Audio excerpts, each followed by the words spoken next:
ശ്രീമദ് ഭാഗവത കഥാശ്രവണോത്സവത്തിലേക്ക് എല്ലാ ഭക്തജനങ്ങൾക്കും സ്വാഗതം. നമ്മൾ ഭഗവാന്റെ ഓരോരോ അവതാരങ്ങളെക്കുറിച്ച് ചർച്ച ചെയ്യുകയാണ്. ഇന്നലെ നമ്മൾ ഭഗവാൻ ശ്രീരാമചന്ദ്ര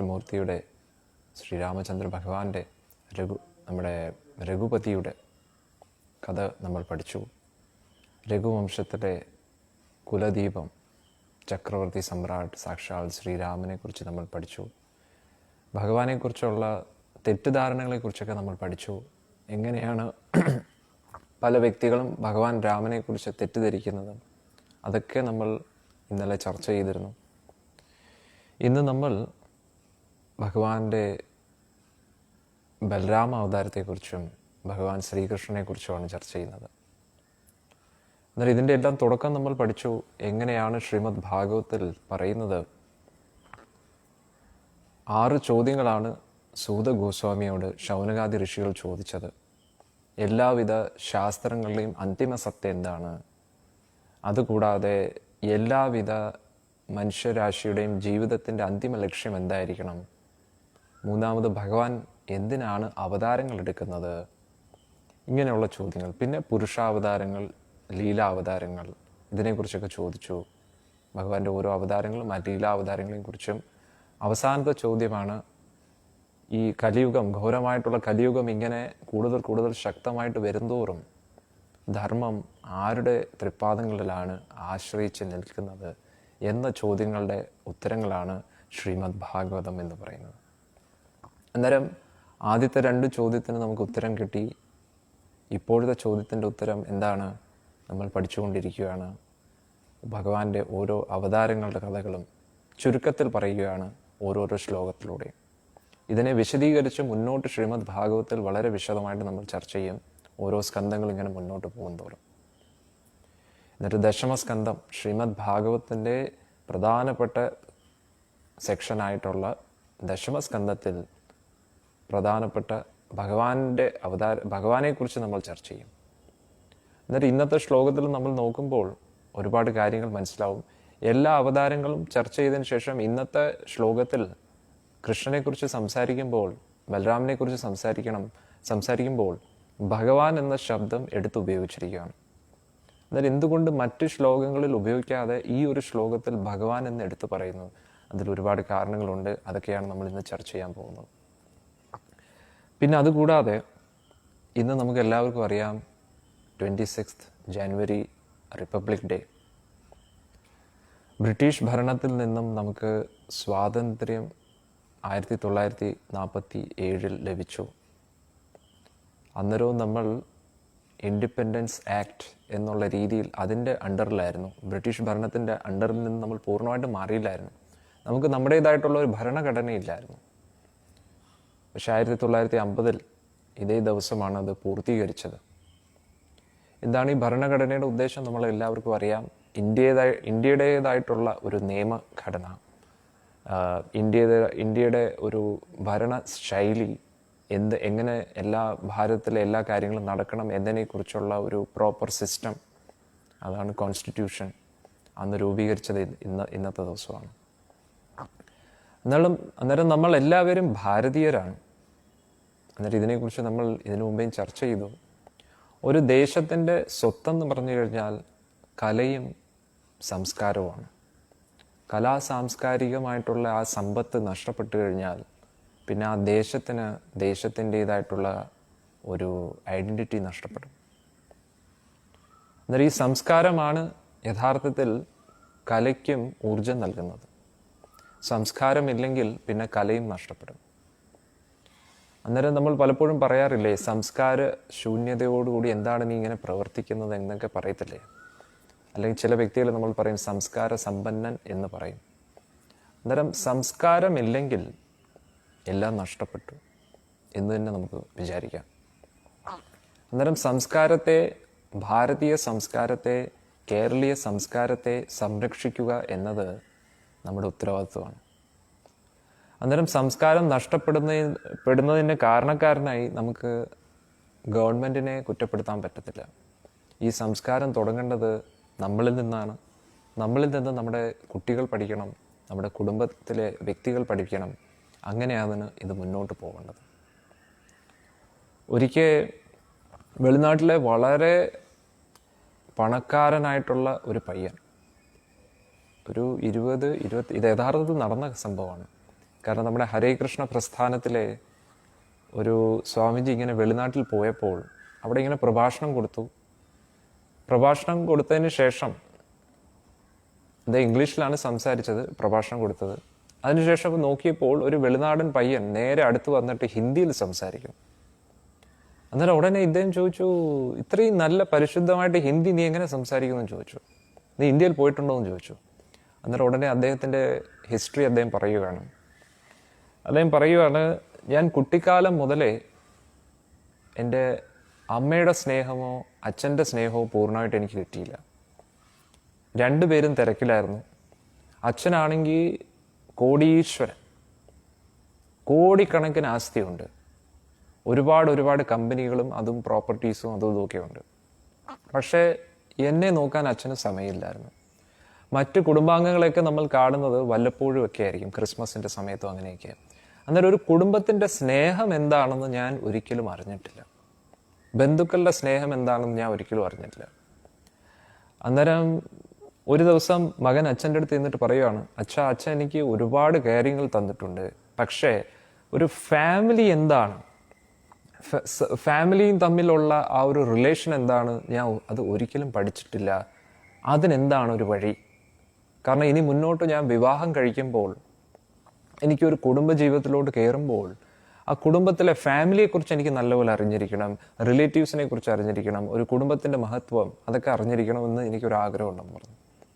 അന്നേരം അച്ഛൻ പറഞ്ഞു, മോനെ ഒരു കാര്യം ചെയ്യ്, നീ ഇന്ത്യയിൽ പോ, ഭാരതത്തിൽ പോയി ഇന്ത്യയിൽ പോയി അവിടെ നീ ചെന്ന് കുറച്ച് നാൾ ജീവിക്കുമ്പോൾ നിനക്ക് മനസ്സിലാവും ഫാമിലി എങ്ങനെ ഇരിക്കണമെന്ന്.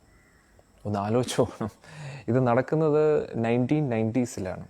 ഇപ്പോൾ നമ്മുടെ കൾച്ചറൊക്കെ ഏകദേശം മാറിക്കൊണ്ടിരിക്കുകയാണ്. പക്ഷേ വെളിനാട്ടിലെ ആൾക്കാർക്ക് പോലും അറിയാം കൾച്ചർ എന്ന് പറഞ്ഞാൽ, ഫാമിലി എന്ന് പറഞ്ഞാൽ അത് ഇന്ത്യയിൽ മാത്രമേ ഉള്ളൂ. ലോകത്തിലുള്ള എല്ലാ പേരും ഒരേപോലെ സമ്മതിക്കുന്ന ഒരു കാര്യമാണ്. അന്നേരം ഈ വെളിനാട്ടിലെ അമേരിക്കക്കാരനായിട്ടുള്ള അച്ഛൻ മകനോട് പറയുകയാണ്, നീ ഇന്ത്യയിൽ പോ, ഇന്ത്യയിൽ പോയിട്ട് നീ അവിടെ കണ്ടു പഠിക്കുക, അവിടുത്തെ ഫാമിലി എങ്ങനെയാണ്, ഫാമിലിയും തമ്മിലുള്ള ബോണ്ടിങ് എങ്ങനെയാണ്, കുടുംബാംഗങ്ങൾ തമ്മിൽ ഒന്നിച്ചെങ്ങനെ താമസിക്കണം, ജീവിക്കണം, ഇതൊക്കെ നിനക്ക് മനസ്സിലാക്കണമെങ്കിൽ, നിസ്വാർത്ഥമായിട്ടുള്ള സ്നേഹത്തെക്കുറിച്ച് അറിയണമെങ്കിൽ നീ ഇന്ത്യയിൽ തന്നെ പോകണമെന്ന് പറഞ്ഞു. അന്നേരം ഈ ചെറുപ്പക്കാരനായിട്ടുള്ള പയ്യൻ ഇന്ത്യയിൽ എത്തുകയും അവിടെ ബനാറസ് എന്ന് പറയുന്നത് നമുക്കറിയാം, അവിടെ അദ്ദേഹം ചെന്നു. വാരാണസി എന്ന് പറയും. ആ സ്ഥലത്ത് എത്തിയതിന് ശേഷം അദ്ദേഹം അവിടെ ഇങ്ങനെ ഇരിക്കുകയായിരുന്നു. അങ്ങനെ ഓരോരോ വീടുകളൊക്കെ ഇങ്ങനെ സന്ദർശിച്ചു. ഒരു വീട് കണ്ടപ്പോൾ അവിടുത്തെ ആ കുടുംബനാഥന് ഇംഗ്ലീഷ് കുറച്ച് അറിയാമെന്ന് മനസ്സിലായി. അങ്ങനെ അദ്ദേഹത്തിനോട് ചെന്ന് സംസാരിക്കാൻ തുടങ്ങി.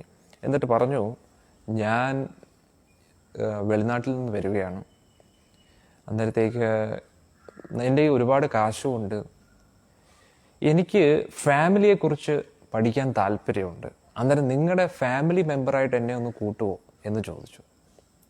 അന്നേരത്തേക്ക് ഉടനെ ഈ കുടുംബനാഥൻ ഇങ്ങനെ ആലോചിക്കാൻ തുടങ്ങി, എന്ത് എനിക്ക് കിട്ടും എന്നാണ് അദ്ദേഹം ആലോചിച്ചുകൊണ്ടിരിക്കുന്നത്. അന്നേരം അത് മനസ്സിലാക്കിയ ഇംഗ്ലീഷുകാരൻ ഉടനെ പറഞ്ഞു, മാസം ഞാൻ $1000 വെച്ച് തരാം, $1000. അന്നേരത്തേക്ക് ഉടനെ നമ്മുടെ ഇന്ത്യക്കാരനായിട്ടുള്ള ഗൃഹനാഥൻ നല്ലപോലെ ചിരിച്ചിട്ട് പറഞ്ഞു, ദേവി ഇത് വരണം, സന്തോഷത്തോടെ ഞാൻ സ്വീകരിക്കുകയാണ്.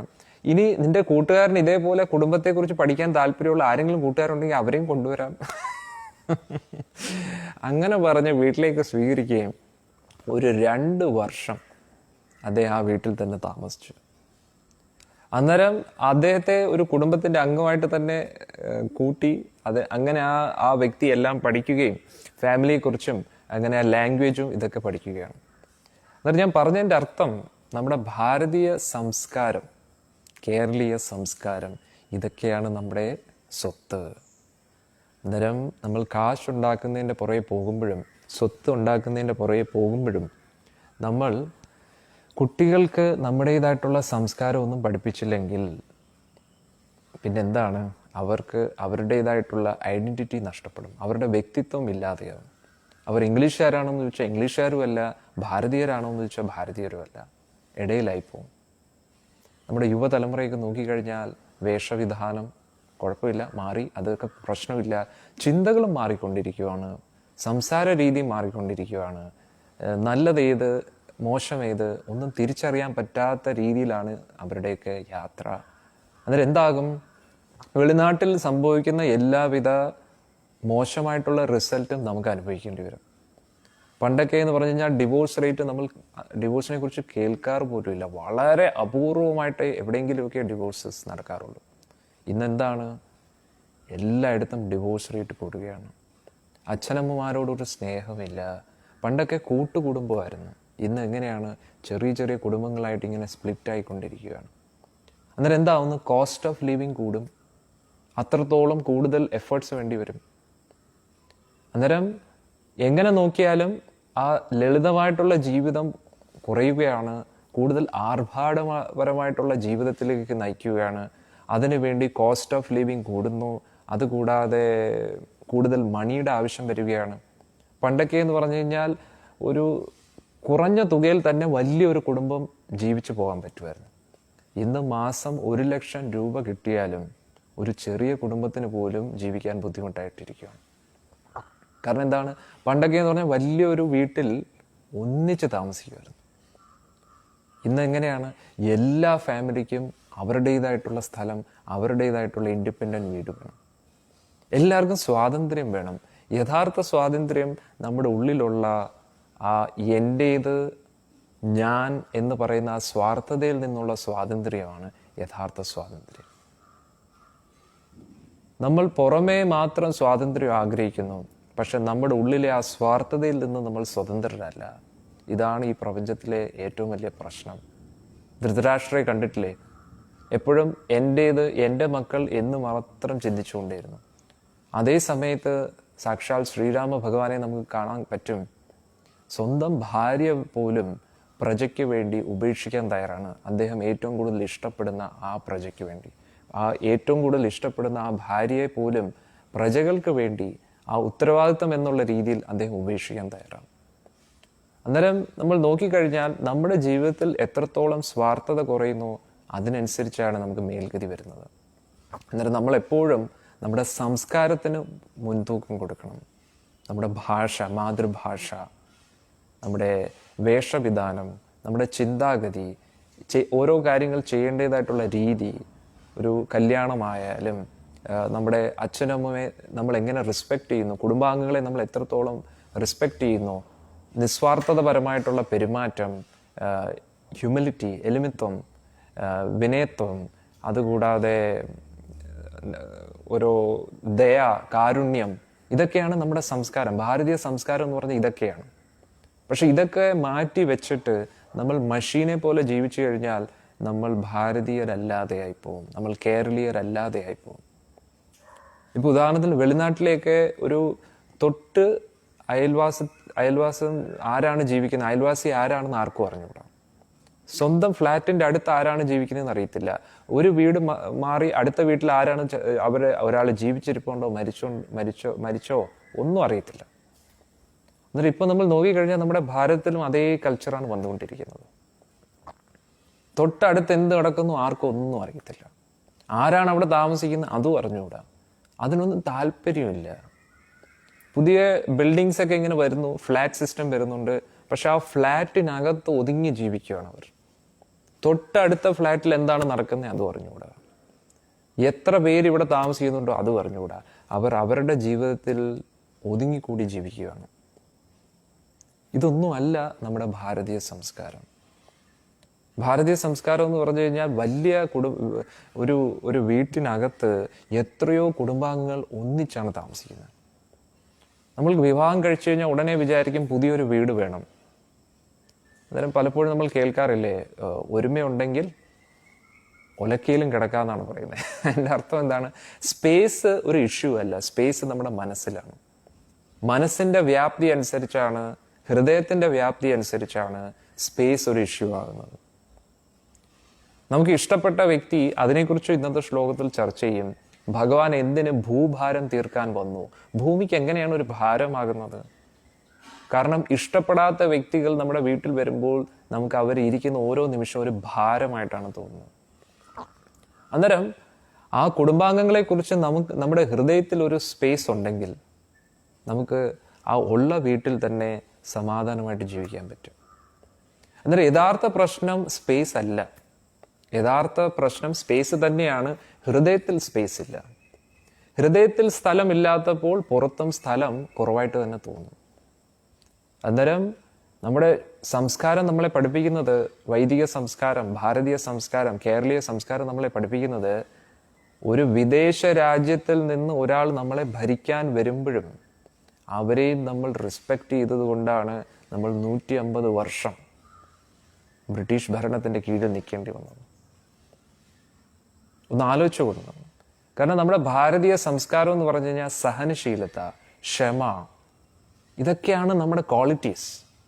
അല്ലെങ്കിൽ ഏതെങ്കിലും ഒരാൾക്ക് ഇങ്ങനെ വന്നിട്ട് ഭരിക്കാൻ പറ്റുമോ? നമ്മുടെ ക്ഷത്രിയരെ അവർ തമ്മി അടുപ്പിച്ച് നശിപ്പിച്ചു, രാജാക്കന്മാരെയൊക്കെ. അതിനുശേഷം താഴെയുള്ള പ്രജകൾ സാധുക്കളാണ്. അവർ എപ്പോഴും പഠിച്ചിരിക്കുന്ന ഒരു കാര്യം എന്ന് പറഞ്ഞാൽ സഹിക്കുക, ക്ഷമിക്കുക. ആ സഹനശക്തിയാണ് 150 വർഷം നമ്മുടെ ഭാരതത്തെ അവർ പിടിച്ചടക്കിയത്, ഭരിച്ചുകൊണ്ടിരുന്നത്. അന്നേരം ഇത് നമ്മുടെ ക്വാളിറ്റീസാണ്. ഇതാണ് നമ്മളെ ഭാരതീയരാക്കുന്നത്. എന്ത് ചേഞ്ചസ് വന്നാലും നമുക്കത് സഹിക്കാൻ പറ്റും. ഇപ്പൊ ഉദാഹരണത്തിന് ഒരു തമാശ രൂപത്തിൽ ഒരാൾ പറഞ്ഞതാണ്, ലളിതമായിട്ടുള്ള ജീവിതവും ഉയർന്ന ചിന്താഗതിയാണ് നമ്മുടെ ഭാരതീയരുടെ വ്യക്തിത്വം എന്ന് പറഞ്ഞു കഴിഞ്ഞാൽ. അതായിരുന്നു ഒരു 10-20 വർഷം തന്നെ പുറമോട്ട് നമ്മൾ നോക്കിക്കഴിഞ്ഞാൽ. ഇപ്പോൾ ഒരു ടൂത്ത് പേസ്റ്റ് എടുത്താലും ടൂത്ത് പേസ്റ്റ് തീർന്നാലും നമ്മുടെ ചപ്പാത്തി കമ്പ് വെച്ച് അതിങ്ങനെ ഉരുട്ടി അതിലെ ലാസ്റ്റ് ഡ്രോപ്പ് വരെ എടുക്കാൻ ശ്രമിക്കുന്നുണ്ട്. ഒരു ഷാമ്പു എടുത്താലും ഷാമ്പു തീർന്നാലും എന്ത് ചെയ്യും? അതിനകത്ത് ലാസ്റ്റ് ഡ്രോപ്പ് വരെ വെള്ളം ഒഴിച്ചിട്ട് വീണ്ടും യൂസ് ചെയ്യും. ഇനി നമ്മുടെ ഡ്രസ്സ് എടുത്താലും പുതിയ ഡ്രസ്സ് അത് ചീത്തയായി തുടങ്ങിക്കഴിഞ്ഞാൽ കുറഞ്ഞ പക്ഷം അത് തറ തുടയ്ക്കാനെങ്കിലും യൂസ് ചെയ്യും. ഇനി നമ്മൾ നോക്കിക്കഴിഞ്ഞാൽ വണ്ടി, നമ്മൾ ഭാരതീയ സംസ്കാരം ജീവനില്ലാത്ത വണ്ടിയെ പോലും, ഒരു വെഹിക്കിളിനെ പോലും ഒരു വ്യക്തിയെ പോലെയായിരുന്നു ട്രീറ്റ് ചെയ്തുകൊണ്ടിരുന്നത്. ഇപ്പം എൻ്റെ കുറച്ച് ബന്ധുക്കളൊക്കെ ഉണ്ട്, അവരെല്ലാ ദിവസവും വണ്ടി കഴുകുന്നുള്ളതാണ്. വണ്ടിയെ തൂത്ത് തുടച്ച് നല്ല കണ്ണാടി പോലെ തിളങ്ങുന്ന രീതിയിൽ ചെയ്യണം. കാരണം അവർക്ക് ആ വണ്ടിയോടും അറ്റാച്ച്മെൻ്റ് ആണ്. നമ്മുടെ ആധ്യാത്മിക ജീവിതത്തിൽ അറ്റാച്ച്മെന്റ് നല്ലതല്ല, പക്ഷെ ഞാൻ പറഞ്ഞതാണ്, ഭാരതീയ സംസ്കാരത്തിൽ ഒരു വണ്ടിയെ പോലും വ്യക്തിയായിട്ടാണ് കാണുന്നത്. അത്രയ്ക്ക് എത്ര വർഷങ്ങൾ കഴിഞ്ഞാലും അവരെടുത്ത ആ വെഹിക്കിൾ ഒരിക്കലും വിടത്തില്ല. അവരെടുത്ത വീടിനോടുള്ള സ്നേഹം, അന്നേരം വ്യക്തികൾക്ക് എന്തുമാത്രം പ്രാധാന്യമായിരിക്കും കൊടുക്കുന്നത് നമ്മൾ ആലോചിച്ചു നോക്കും. പക്ഷെ ഇന്നത്തെ തലമുറയെ നമ്മൾ നോക്കിക്കഴിഞ്ഞാൽ സാധനങ്ങൾ പോലും അതിന് എന്തുമാത്രം കാശാണ് ചെലവാക്കിയത് അതൊന്നും ചിന്തിക്കുന്നില്ല. എത്രത്തോളം കാലം ഉപയോഗിക്കാൻ പറ്റുന്നോ തൂക്കി എറിയുക. അതേപോലെയാണ് വ്യക്തികളെയും അവർ ട്രീറ്റ് ചെയ്യുന്നത്. അതായത് നമ്മുടെ ശ്രീല പ്രഭുപാദ്ജി, ഇസ്കോന്റെ സ്ഥാപകാചാര്യനായിട്ടുള്ള ശ്രീല പ്രഭുപാദ്ജി UK ചെന്നപ്പോൾ അവിടെ റിപ്പോർട്ടേഴ്സ് എല്ലാവരും ചോദിച്ചു, നിങ്ങൾ എന്തിനാണ് UK വന്നിരിക്കുന്നത്? നമ്മളെ എന്തെങ്കിലും പഠിപ്പിക്കാനോ അല്ലെങ്കിൽ എന്തെങ്കിലും തരാൻ വേണ്ടിയാണോ വന്നതെന്ന് ചോദിച്ചു. അന്നേരം ശ്രീല പ്രഭുപാദ്ജി പറഞ്ഞു, 150 വർഷം നിങ്ങൾ നമ്മളെ എല്ലാവരെയും ഭരിച്ചു. ഒരുപാട് അമൂല്യമായിട്ടുള്ള കാര്യങ്ങൾ നിങ്ങൾ അവിടെ നിന്നും എടുത്തുകൊണ്ട് പോയി. എല്ലാവരുടെയും മുമ്പിൽ വെച്ച് എത്രയോ റിപ്പോർട്ടേഴ്സ് നിൽക്കുമ്പോൾ അവരുടെ മുഖത്ത് നോക്കിയാണ് ശ്രീല പ്രഭുപാദ്ജി ഈ കാര്യം പറയുന്നത്. അന്നേരം പ്രഭുപാദ്ജിയുടെ ആ ധൈര്യം, ആ ഗട്ട്സും നോക്കണേ, യഥാർത്ഥ ഭാരതീയൻ. അന്നേരം ശ്രീല പ്രഭുപാദ്ജി അവരുടെ മുഖത്തോട്ട് നോക്കി പറയുകയാണ്, നിങ്ങൾ ഒരുപാട് രത്നങ്ങളും അമൂല്യമായിട്ടുള്ള നിധികളും അവിടുന്ന് എടുത്തുകൊണ്ട് പോയി. പക്ഷേ നിങ്ങൾ എടുക്കാൻ മറന്നുപോയ ഒരു കാര്യം കൊണ്ടുവന്നിരിക്കുകയാണ് ഞാൻ. എന്താണ് അവിടുത്തെ സംസ്കാരം. ആ സംസ്കാരത്തെ തരാൻ വേണ്ടിയാണ് ഞാൻ വന്നിരിക്കുന്നതെന്ന് പറയുന്നത്. അങ്ങനെയാണ് ബ്രിട്ടീഷ് ഭരണത്തിൻ്റെ കീഴിൽ അവരുടെ സംസ്കാരത്തെ എല്ലാ രാജ്യത്തിലും അടിച്ചേൽപ്പിക്കാൻ നോക്കി. അതിൽ അവർ സക്സസ്ഫുള്ളുമായി. ബട്ട് നമ്മുടെ ശ്രീല പ്രഭുപാദ്ജി എന്താണ് ചെയ്തത്? അദ്ദേഹം ഭഗവത്ഗീത ഭാഗവത്തിലൂടെ ലോകത്തിൻ്റെ തന്നെ സംസ്കാരം മാറ്റിക്കൊണ്ടിരിക്കുകയാണ് ഇപ്പോഴും. ബ്രിട്ടീഷുകാർ എത്രയോ പേർ ചേർന്നിട്ടാണ് നമ്മുടെ ഭാരതത്തെ പിടിച്ചടക്കിയത്. ലോകത്തിലുള്ള പല സ്ഥലങ്ങളും പിടിച്ചടക്കിയത്. അവരുടെ ഇംഗ്ലീഷ് ഭാഷ ഒരു പ്രധാന ഭാഷയാക്കി മാറ്റി.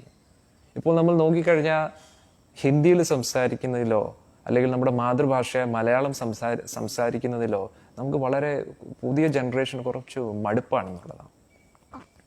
ഈവൻ മുണ്ടുടുക്കുന്നതിൽ നമുക്കൊരു നാണക്കേടാണ് ഇന്നത്തെ കാലത്ത്. ഏതെങ്കിലും ഒരു പ്രധാനപ്പെട്ട പ്രോഗ്രാമിനോ ഫംഗ്ഷനോ പോവുകയാണെങ്കിൽ നമ്മൾ പാൻറ് ഉടുക്കുന്നതിലാണ് താല്പര്യപ്പെടുത്തുന്നത്. മുണ്ടുടുക്കുമ്പോഴത്തേക്ക് ഇതൊക്കെ പഴഞ്ചനല്ലേ. ഇതൊക്കെ നമ്മുടെ ഐഡന്റിറ്റിയാണ്, വ്യക്തിത്വമാണ്, നമ്മുടെ സംസ്കാരമാണ്. അതിൻ്റെ അർത്ഥം ഓഫീസിൽ പോകുമ്പോൾ എല്ലാവരും മുണ്ടുടുത്ത് പോകണമെന്നല്ല, അതല്ല ഞാൻ ഉദ്ദേശിക്കുന്നത്. പക്ഷെ നമ്മളൊന്ന് ചിന്തിക്കണം, നമ്മുടെ ചിന്താഗതികളൊക്കെ എങ്ങനെ മാറിക്കൊണ്ടിരിക്കുന്നു. ഇപ്പോൾ നമുക്ക് കുട്ടികൾക്ക് നമ്മുടെ സദ്യ കഴിക്കുന്നതിൽ ഒരു മടുപ്പാണ്. അവർക്ക് എപ്പോഴും പിസ്സ, ബർഗർ അങ്ങനെയുള്ള ഫോറിൻ ഫുഡാണ് ഇഷ്ടം. അതൊക്കെ ജങ്ക് ഫുഡാണ്. കഴിക്കാൻ നല്ല ടേസ്റ്റ് ആയിരിക്കും, പിന്നെ അകത്തോട്ട് ചെന്നിട്ട് എല്ലാം പ്രശ്നമായിരിക്കും. അതൊന്നും നല്ല ഫുഡല്ല. പക്ഷെ നമ്മുടെ കേരളീയ തനിമയിലുള്ള ആ ഒരു സദ്യ, അതിൻ്റെ ആ ഒരു പരിശുദ്ധി, അതിൻ്റെ ആ ഒരു ടേസ്റ്റ്, അതിൻ്റെ പുറയിലുള്ള ആ ഒരു വികാരം, അതൊക്കെ നഷ്ടപ്പെട്ടുകൊണ്ടിരിക്കുകയാണ്. പണ്ടൊക്കെ എന്ന് പറഞ്ഞാൽ ഓണത്തിൻ്റെ സമയത്ത് പോലും നമ്മുടെ ബന്ധുക്കളെല്ലാവരും ഒന്നിച്ചു കൂടി, കുറച്ച് പേര് ഒന്നിച്ച് കുക്ക് ചെയ്യും, കുറച്ച് പേര് ഒന്നിച്ച് കുട്ടികളെല്ലാം കളിക്കാൻ പോകും. എന്നിട്ട് കുടുംബാംഗത്തിലുള്ള മുതിർന്ന വ്യക്തികൾ എല്ലാവരും ഒന്നിച്ചിരുന്ന് സംസാരിക്കും, കളി, ചിരി, തമാശ. ഇങ്ങനെയാണ് ഓണം കൊണ്ടാടിയിരുന്നത്. അത് 30 ദിവസം വരെ പോകുമായിരുന്നു, കാരണം അത്രയ്ക്ക് തമ്മി ഐക്യമായിരുന്നു. പക്ഷെ ഇന്നെങ്ങനെയാണ്? ഒരു TV-യുടെ മുന്നിലാണ് ഓണ സെലിബ്രേഷൻ. സദ്യ കുക്ക് ചെയ്യാൻ പോലും സമയമില്ല, അതും ഓർഡർ ചെയ്യുവാണ് കേറ്ററിംഗ്കാരെ കൊണ്ട്. അന്നേരം നമ്മുടെ കൾച്ചർ എങ്ങനെയാണ് പൊയ്ക്കൊണ്ടിരിക്കുന്നത്? കാരണം ഈ ഫുഡ് ഓർഡർ ചെയ്യുക എന്ന് പറഞ്ഞാൽ അതൊരു ഫോറിൻ കൾച്ചറാണ്. ലേസിനെസ് ആണ് കൂടിക്കൊണ്ടിരിക്കുന്നത്. നമ്മൾ കൂടുതൽ മടിയന്മാരായിക്കൊണ്ടിരിക്കുകയാണ്. അതുകൊണ്ട് എന്താവുന്നു? ഫോറിൻ കൺട്രീസിലൊക്കെ നമ്മൾ നോക്കിക്കഴിഞ്ഞാൽ നമ്മൾ കൂടുതലും TV-യിൽ കാണുന്ന ഫോറിനേഴ്സ് അല്ല അവിടുത്തെ യഥാർത്ഥ കൂടുതൽ ആൾക്കാരും. അവിടുത്തെ സാധാരണ വ്യക്തികളെ നമ്മൾ നോക്കിക്കഴിഞ്ഞാൽ എല്ലാം ഈ അമിത വണ്ണം കാരണം ദുഃഖം അനുഭവിച്ചുകൊണ്ടിരിക്കുന്ന ആൾക്കാരാണ്. നമ്മൾ TV-യിൽ കൂടുതലും ഫോറിനേഴ്സിനെയൊക്കെ കാണുമ്പോഴും അവരൊക്കെ മോഡൽസ് ആണ്. പക്ഷേ അവിടുത്തെ യഥാർത്ഥ ജനങ്ങളെ, ഈ കൾച്ചർ സ്വീകരിച്ച വ്യക്തികളെ നമ്മൾ നോക്കുകയാണെങ്കിൽ അമിതവണ്ണവും പല രോഗങ്ങളും ടെൻഷൻ, ആൻസൈറ്റി കാരണം ആകെ വിഷമിച്ചിരിക്കുകയാണ്. നമ്മൾ വിചാരിക്കുന്ന ഒരുപാട് കാശ് അവിടെ ഉണ്ട്, അവിടെ ഇപ്പം കാശും ഇല്ല. എക്കോണമി എല്ലാം തകർന്നിരിക്കുകയാണ്. കൊറോണയുടെ കാര്യം കൊണ്ടല്ല, അല്ലാതെ തന്നെ എക്കോണമി തകർന്നുകൊണ്ടിരിക്കുകയാണ്. നമ്മൾ കൂടുതലും വെളിനാട്ടിനെ നമ്മുടെ വീക്ഷണത്തിലൂടെയാണ് കാണുന്നത്. അക്കരെ പച്ച തേടി നമ്മൾ പോവുകയാണ്. പക്ഷെ അവിടുത്തെ കാര്യം ഏറ്റവും മോശമാണ്. അവിടെ കോസ്റ്റ് ഓഫ് ലിവിങ് കൂടുതലാണ്.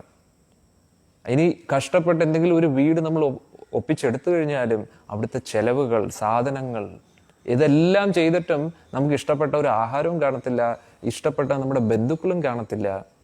പക്ഷെ TV-യിൽ കാണുന്ന ഉയർന്ന ബിൽഡിംഗ്, നല്ല വലിയ റോഡുകൾ, വലിയ കോസ്റ്റ്ലി വണ്ടികൾ, ഇത് മാത്രമേ നമ്മൾ കാണുന്നുള്ളൂ. ഇതൊന്നുമല്ല യഥാർത്ഥ വിദേശ രാജ്യം. ആ വിദേശ രാജ്യത്തിൽ പോയി താമസിച്ച വ്യക്തികളോട് നമ്മൾ ചോദിക്കണം. അവർ ചെന്ന് അകപ്പെട്ടു എന്ന് ആണ് അവരുടെ മിക്കവാറുടെയും ഒരു ചിന്താഗതി, മനോഭാവം. നമ്മുടെ ഭാരതത്തെ പോലെ ഒരു ദേശം ഈ പ്രപഞ്ചത്തിൽ എങ്ങുമില്ല. നമ്മുടെ പൂന്താനം പറയുന്ന കേട്ടില്ലേ, ആരൊക്കെ ഭാരതഭൂമിയിൽ ജനിച്ചോ, ഭാരതവർഷത്തിൽ, ഭാരതഖണ്ഡത്തിൽ ജനിച്ചോ, അവരൊക്കെ പുണ്യ ആത്മാക്കളാണ്. പക്ഷേ നമ്മുടെ പ്രശ്നം എന്താണ്? ഒരു രത്നത്തിന്റെ വലിയൊരു നിധിയുടെ മുകളിലാണ് നമ്മൾ ഇരിക്കുന്നത്. പക്ഷേ ഡോളേഴ്സിന് വേണ്ടി നമ്മളിങ്ങനെ യാചിച്ചുകൊണ്ടിരിക്കുകയാണ്. എന്തിനു വേണ്ടി? നമ്മുടെ ഭാരതത്തിന്റെ മുഖം വിദേശം പോലെ ആക്കണം. ഗാന്ധിജി പോലും പറഞ്ഞു, നമ്മുടെ യഥാർത്ഥ സമ്പത്ത് എന്ന് പറഞ്ഞാൽ ഗ്രാമങ്ങളാണ് നമ്മുടെ സമ്പത്ത്. GDP-യുടെ അർത്ഥം തന്നെ എന്താണ്? ഇൻകം കൂട്ടുക, എക്സ്പെൻസസ് കുറയ്ക്കുക. എക്സ്പോർട്ടിങ് കൂട്ടുക, ഇമ്പോർട്ടിങ് കുറയ്ക്കുക. പക്ഷെ ഇന്ന് എന്താണ് സംഭവിക്കുന്നത്? നമ്മൾ അഗ്രികൾച്ചർ അങ്ങനെയുള്ള കാര്യങ്ങൾ, എല്ലാവർക്കും സിറ്റിയിലാണ് താമസിക്കാൻ താല്പര്യം, ആർക്കും ഗ്രാമങ്ങളിൽ താമസിക്കാൻ താല്പര്യമില്ല.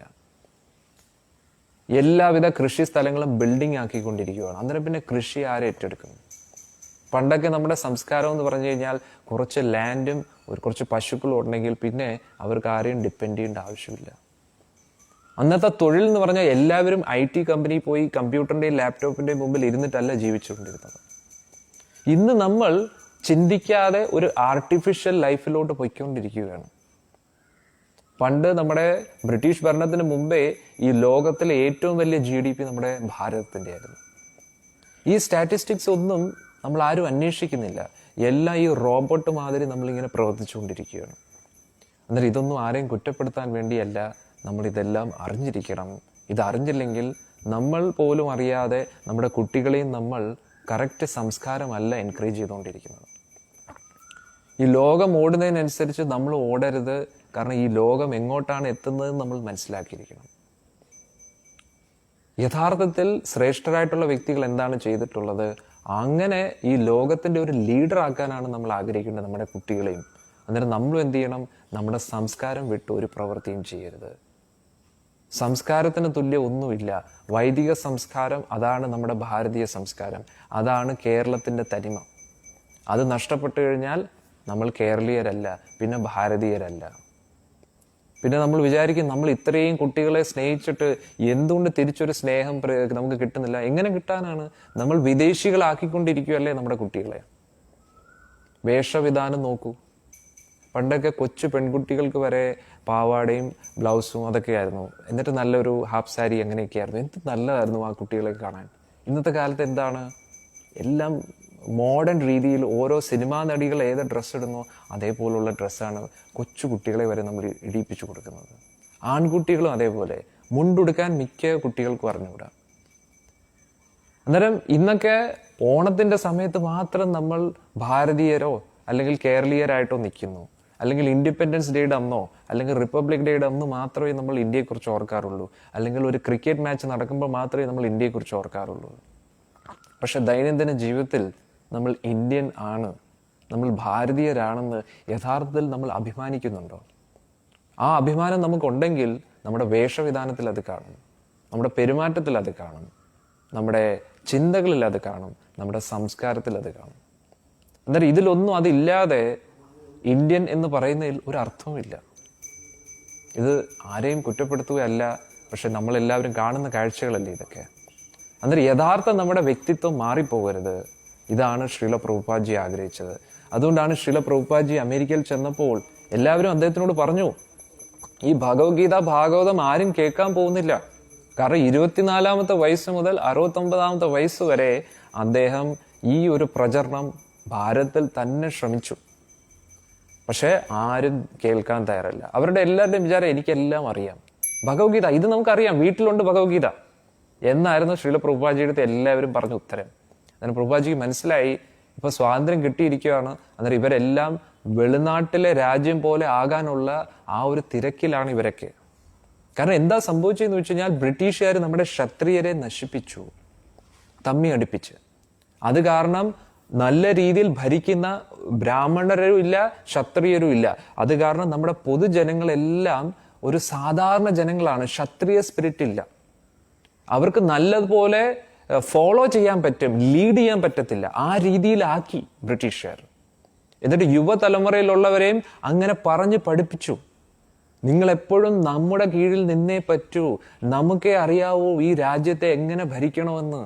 ആ രീതിയിൽ നമ്മുടെ യുവതലമുറയുടെ ഉള്ളിൽ ചിന്താഗതി ആക്കി മാറ്റി. ഒന്ന് ആലോചിച്ച് നോക്കണം. എല്ലാ കാര്യത്തിനും നമ്മൾ ബ്രിട്ടീഷുകാരെ ഡിപ്പെൻഡ് ചെയ്യുന്ന രീതിയിലാക്കി. പക്ഷെ ഒന്ന് ആലോചിച്ച് നോക്കണം, നമ്മളെല്ലാം ബ്രിട്ടീഷുകാരെ ഡിപ്പെൻഡ് ചെയ്തിരിക്കുകയായിരുന്നെങ്കിൽ അവരെന്തുകൊണ്ട് ഇങ്ങോട്ട് വന്നു? ചരിത്രം, യഥാർത്ഥ ചരിത്രം നമ്മൾ നോക്കിക്കഴിഞ്ഞാൽ ഇവിടുന്ന് കൂടുതൽ അങ്ങോട്ട് കൊണ്ടുപോയിട്ടേ ഉള്ളൂ. അവർ വന്നത് മോഷ്ടിക്കാൻ തന്നെയായിരുന്നു. ഈ ഒരു പരമസത്യം നമ്മൾ മനസ്സിലാക്കിയിരിക്കണം.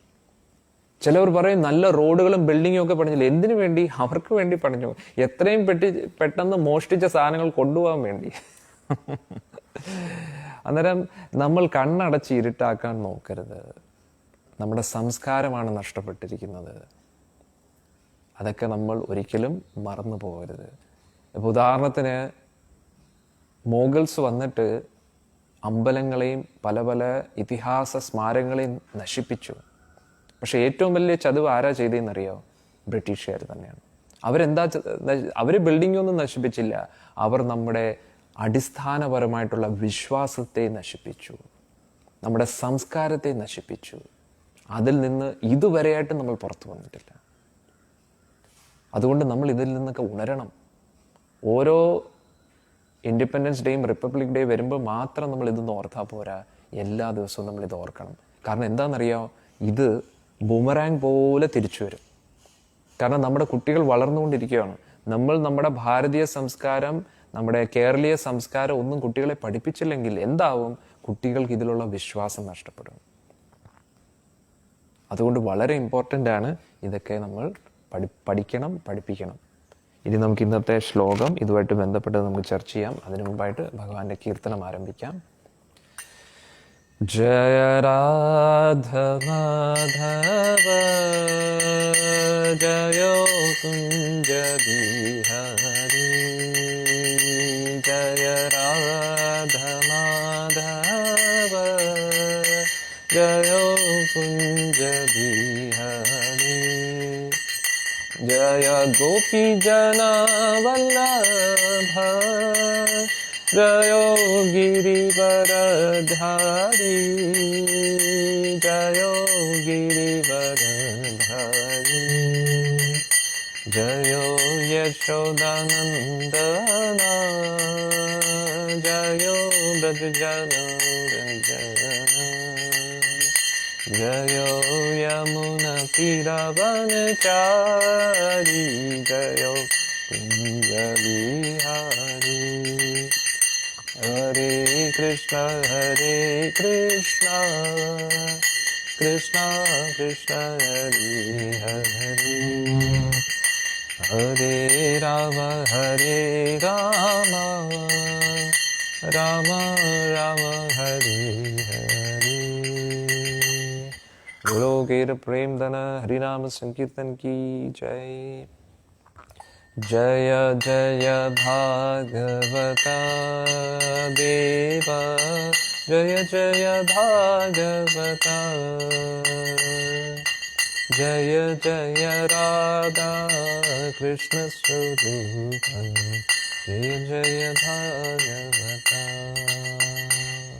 धनराज श्रीमद् भागवतम की जय. श्री प्रभुपाद जी की जय.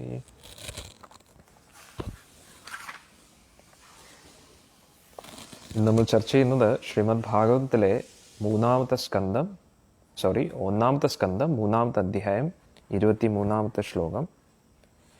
ഏകോനവിംശേ വിംശതിമേ വൃഷ്ണീഷു പ്രാപ്യ ജന്മനി രാമകൃഷ്ണാവിധി ഭൂവോ ഭഗവാൻ ഹരദ്ഭരം. ഭഗവാൻ ഹരദ്ഭരം, ഭൂമിയുടെ ഭാരം തീർക്കാനായിട്ട് ഭഗവാൻ അവതരിച്ചു എന്നാണ് പറയുന്നത്. വിവർത്തനം ഭാവാർത്ഥം. ശ്രീ പ്രഭുപാദ് ജി കി ജയ്. 19ാമത്തെയും 20ാമത്തെയും അവതാരത്തിൽ ഭഗവാൻ ബലരാമനായും ശ്രീകൃഷ്ണനായും വൃഷ്ണിവംശത്തിൽ ജാതനായി പ്രപഞ്ചഭാരം ദൂരീകരിച്ചു. ഭാവാർത്ഥം. ഈ ശ്ലോകത്തിലെ ഭഗവാൻ എന്ന വിശേഷ സൂചന ബലരാമനും ശ്രീകൃഷ്ണനും ഭഗവാന്റെ യഥാർത്ഥ സ്വരൂപങ്ങളാണെന്ന് വ്യക്തമാക്കുന്നു. ഇക്കാര്യത്തെക്കുറിച്ച് സുവ്യക്തമായി പിന്നീട് പ്രതിപാദിക്കുന്നുണ്ട്. ഈ അധ്യായ ആരംഭത്തിൽ പ്രസ്താവിച്ചതുപോലെ ശ്രീകൃഷ്ണ ഭഗവാൻ യഥാർത്ഥത്തിൽ പുരുഷാവതാരമല്ല. ശ്രീകൃഷ്ണൻ സ്വയം യഥാർത്ഥ പരമദിവ്യോത്തമ പുരുഷനും ബലരാമൻ ഭഗവാന്റെ പ്രഥമ പൂർണ്ണാധികാരമുള്ള പരിപൂർണ ആവിഷ്കൃത രൂപവുമാകുന്നു. ബലദേവനിൽ നിന്നും വാസുദേവൻ, സംകർഷണൻ, അനിരുദ്ധൻ, പ്രദ്യുമ്നൻ എന്നിങ്ങനെ പ്രഥമ പൂർണ്ണ വിസ്തരണ വ്യൂഹങ്ങൾ ആരംഭിക്കുന്നു. ശ്രീകൃഷ്ണ ഭഗവാൻ വാസുദേവനും ബലദേവൻ സംകർഷണമാകുന്നു. ഹരി ഓം തത്സത്.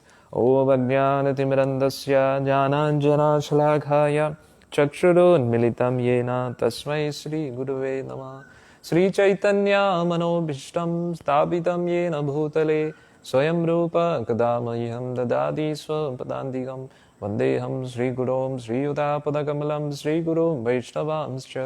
ശ്രീരൂപം സാഗ്രജാതാം സഹഗണാ രഘുനാഥാന്വിതം തം സജീവം സാദ്വൈതം സാവധൂതം പരിജനാസഹിതം കൃഷ്ണചൈതന്യദേവം ശ്രീരാധാ കൃഷ്ണപാദാൻ സഹഗണാ ലളിതാ ശ്രീവിശാഖാന്വിതംശ്ച. ഹേ കൃഷ്ണ കരുണാ സിന്ധോ ദീനബന്ധോ ജഗത്പതേ ഗോപേശ ഗോപികാ കാന്ത രാധാകാന്ത നമോസ്തുതേ. തപ്ത കാഞ്ചന ഗൗരാംഗീ രാധേ വൃന്ദാവനേശ്വരി വൃഷഭാനുസുതേ ദേവി പ്രണമാമി ഹരിപ്രിയേ. നമോ വിഷ്ണുപാദായ കൃഷ്ണപൃഷ്ഠായ ഭൂതലേ ശ്രീമതേ ഭക്തിവേദാന്ത സ്വാമിനിധി നാമിനേ. നമസ്തേ സാരസ്വതേ ദേവേ ഗൗരവാണി പ്രചാരിണേ നിർവിശേഷ ശൂന്യവാദി പാശ്ചാത്യ ദേശതാരിണേ. ജയ ശ്രീ കൃഷ്ണ ചൈതന്യ പ്രഭു നിത്യാനന്ദ ശ്രീ അദ്വൈത ഗദാധര ശ്രീവാസദി ഗൗരഭക്തവൃന്ദ. ഹരേ കൃഷ്ണ കൃഷ്ണ കൃഷ്ണ ഹരേ ഹരേ, ഹരേ രാമ രാമ രാമ ഹരേ ഹരേ. മൂകം കരോതി വാചാലം പങ്കും ലങ്കായതേ ഗിരിം യത്കൃപാതമഹം വന്ദേ ശ്രീഗുരും ദീനതാരിണം പരമാനന്ദമാധവം ശ്രീ ചൈതന്യം ഈശ്വരം. ഹരേ കൃഷ്ണ. പൊതുവെ അവതാരം എന്ന് പറയുമ്പോൾ നമ്മൾ പലപ്പോഴും ഇതിനു മുമ്പായിട്ടുള്ള പ്രഭാഷണങ്ങളിലും ശ്രീമദ് ഭാഗവതത്തിൽ എടുത്തു പറയുന്നുണ്ട്, ഭഗവാൻ എന്ന് പറയുന്നത് അവതാരമല്ല അവതാരി എന്നാണ്. ഇത് മുന്നോട്ട് നമ്മൾ പഠിക്കും. കൃഷ്ണസ്തു ഭഗവാൻ സ്വയം. അന്നേരം മറ്റ് അവതാരങ്ങളൊന്നും ഭഗവാനല്ലേ? ഭഗവാനാണ്, പക്ഷെ ഭഗവാന്റെ വിസ്തരണങ്ങളാണ്. ഭഗവാൻ വിസ്തരിക്കുകയാണ്. വിസ്തരിക്കുക എന്ന് പറഞ്ഞു കഴിഞ്ഞാൽ നമ്മൾ കേൾക്കുമ്പോൾ ആദ്യമായിട്ട് കേൾക്കുന്ന പദമായിരിക്കും, അല്ലെങ്കിൽ മറ്റു പല സാഹചര്യത്തിലായിരിക്കും വിസ്തരണം എന്നുള്ളൊരു വാക്ക് നമ്മൾ ഉപയോഗിക്കാറുണ്ട്. അന്നേരം വിസ്തരണം എന്ന് പറഞ്ഞു കഴിഞ്ഞാൽ, ഇപ്പോൾ ഉദാഹരണത്തിന് നമ്മൾ കമ്പ്യൂട്ടറിൽ നോക്കിക്കഴിഞ്ഞാൽ കമ്പ്യൂട്ടറിൽ വിൻഡോസ് ഓപ്പറേറ്റിംഗ് സിസ്റ്റം, അതായത് ആ കമ്പ്യൂട്ടർ ഉപയോഗിക്കുന്ന രീതിയിൽ ഓപ്പറേറ്റിംഗ് സിസ്റ്റം ഉണ്ട്. നമുക്ക് എല്ലാവർക്കും അറിയാവുന്നതാണെന്ന് വിചാരിക്കുന്നു. നമുക്ക് എല്ലാവർക്കും അറിയാം, മൊബൈലിൽ വരെ ഓപ്പറേറ്റിംഗ് സിസ്റ്റം ഇല്ലേ, മൊബൈലിൻ്റെതായിട്ടുള്ള OS ഉണ്ട്. അന്നേരം അതേപോലെ തന്നെ ഒറിജിനലി ഈ വിൻഡോസ് ഒറിജിനൽ വെർഷൻ ഇരിക്കുന്നത് വിൻഡോസ് മൈക്രോസോഫ്റ്റിൻ്റെ കയ്യിലാണ്. എന്നിട്ട് അതിൻ്റെ കോപ്പിയാണ് ഓരോ കമ്പ്യൂട്ടറിനും അവർക്ക് കൊടുക്കുന്നത്. അവരെപ്പോഴാണോ അത് മേടിക്കുന്നത് ആ സമയത്ത് ആ ഒറിജിനൽ ഓപ്പറേറ്റിംഗ് സിസ്റ്റമിൻ്റെ ഒരു കോപ്പിയാണ് അവർക്ക് കിട്ടുന്നത്. ഇനി എത്ര കാശ് കൊടുക്കുന്നോ അതിനനുസരിച്ച് ആ ഓപ്പറേറ്റിംഗ് സിസ്റ്റമിൻ്റെ ഫീച്ചേഴ്സ് കൂടിക്കൊണ്ടേയിരിക്കും. ഇപ്പോൾ ഒരു ചെറിയ ഒരു കമ്പ്യൂട്ടറിന് വേണ്ടിയാണ് അത് യൂസ് ചെയ്യുന്നത്, കുറച്ച് കാശാണ് നമ്മൾ കൊടുക്കുന്നതെങ്കിൽ ചെറിയ വെർഷൻ ആയിരിക്കും കിട്ടുന്നത്. നല്ല വലിയ ഒരു സൂപ്പർ കമ്പ്യൂട്ടർ മാതിരിയുള്ള രീതിയിലുള്ള വലിയ വലിയ ഓപ്പറേഷൻസ് ചെയ്യണമെങ്കിൽ അതിനനുസരിച്ചുള്ള വലിയ ഓപ്പറേറ്റിംഗ് സിസ്റ്റം ഉണ്ട്. വലിയ ഓപ്പറേറ്റിംഗ് സിസ്റ്റം എന്ന് പറഞ്ഞാൽ എന്താണ്? അത്രത്തോളം കോഡിങ് അതിനകത്ത് കാണും, അത്രത്തോളം പ്രോഗ്രാമിംഗ് അതിൻ്റെ പുറകെ കാണും. അതാണ് അതിൻ്റെ പുറകിലുള്ള ഉദ്ദേശം. അന്നേരം സാഹചര്യം അനുസരിച്ച്, റിക്വയർമെന്റ് അനുസരിച്ചാണ് ഓപ്പറേറ്റിംഗ് സിസ്റ്റം യൂസ് ചെയ്യുന്നത്. പക്ഷേ ഇത് ഒറിജിനൽ ഓപ്പറേറ്റിംഗ് സിസ്റ്റമിൽ എല്ലാ ഫീച്ചേഴ്സും ഉണ്ട്. ഇപ്പം നിങ്ങൾക്ക് മനസ്സിലാവുമെന്ന് വിചാരിക്കുന്നു. അതായത് original operating system, original software, ഈ കമ്പ്യൂട്ടറിനകത്ത് യൂസ് ചെയ്യുന്ന ഒറിജിനൽ സോഫ്റ്റ്വെയർ അത് ഉണ്ടാക്കിയ ആളുടെ ഇരിപ്പുണ്ട്, ഒറിജിനൽ കോഡ്. എന്നിട്ട് എന്ത് ചെയ്യും?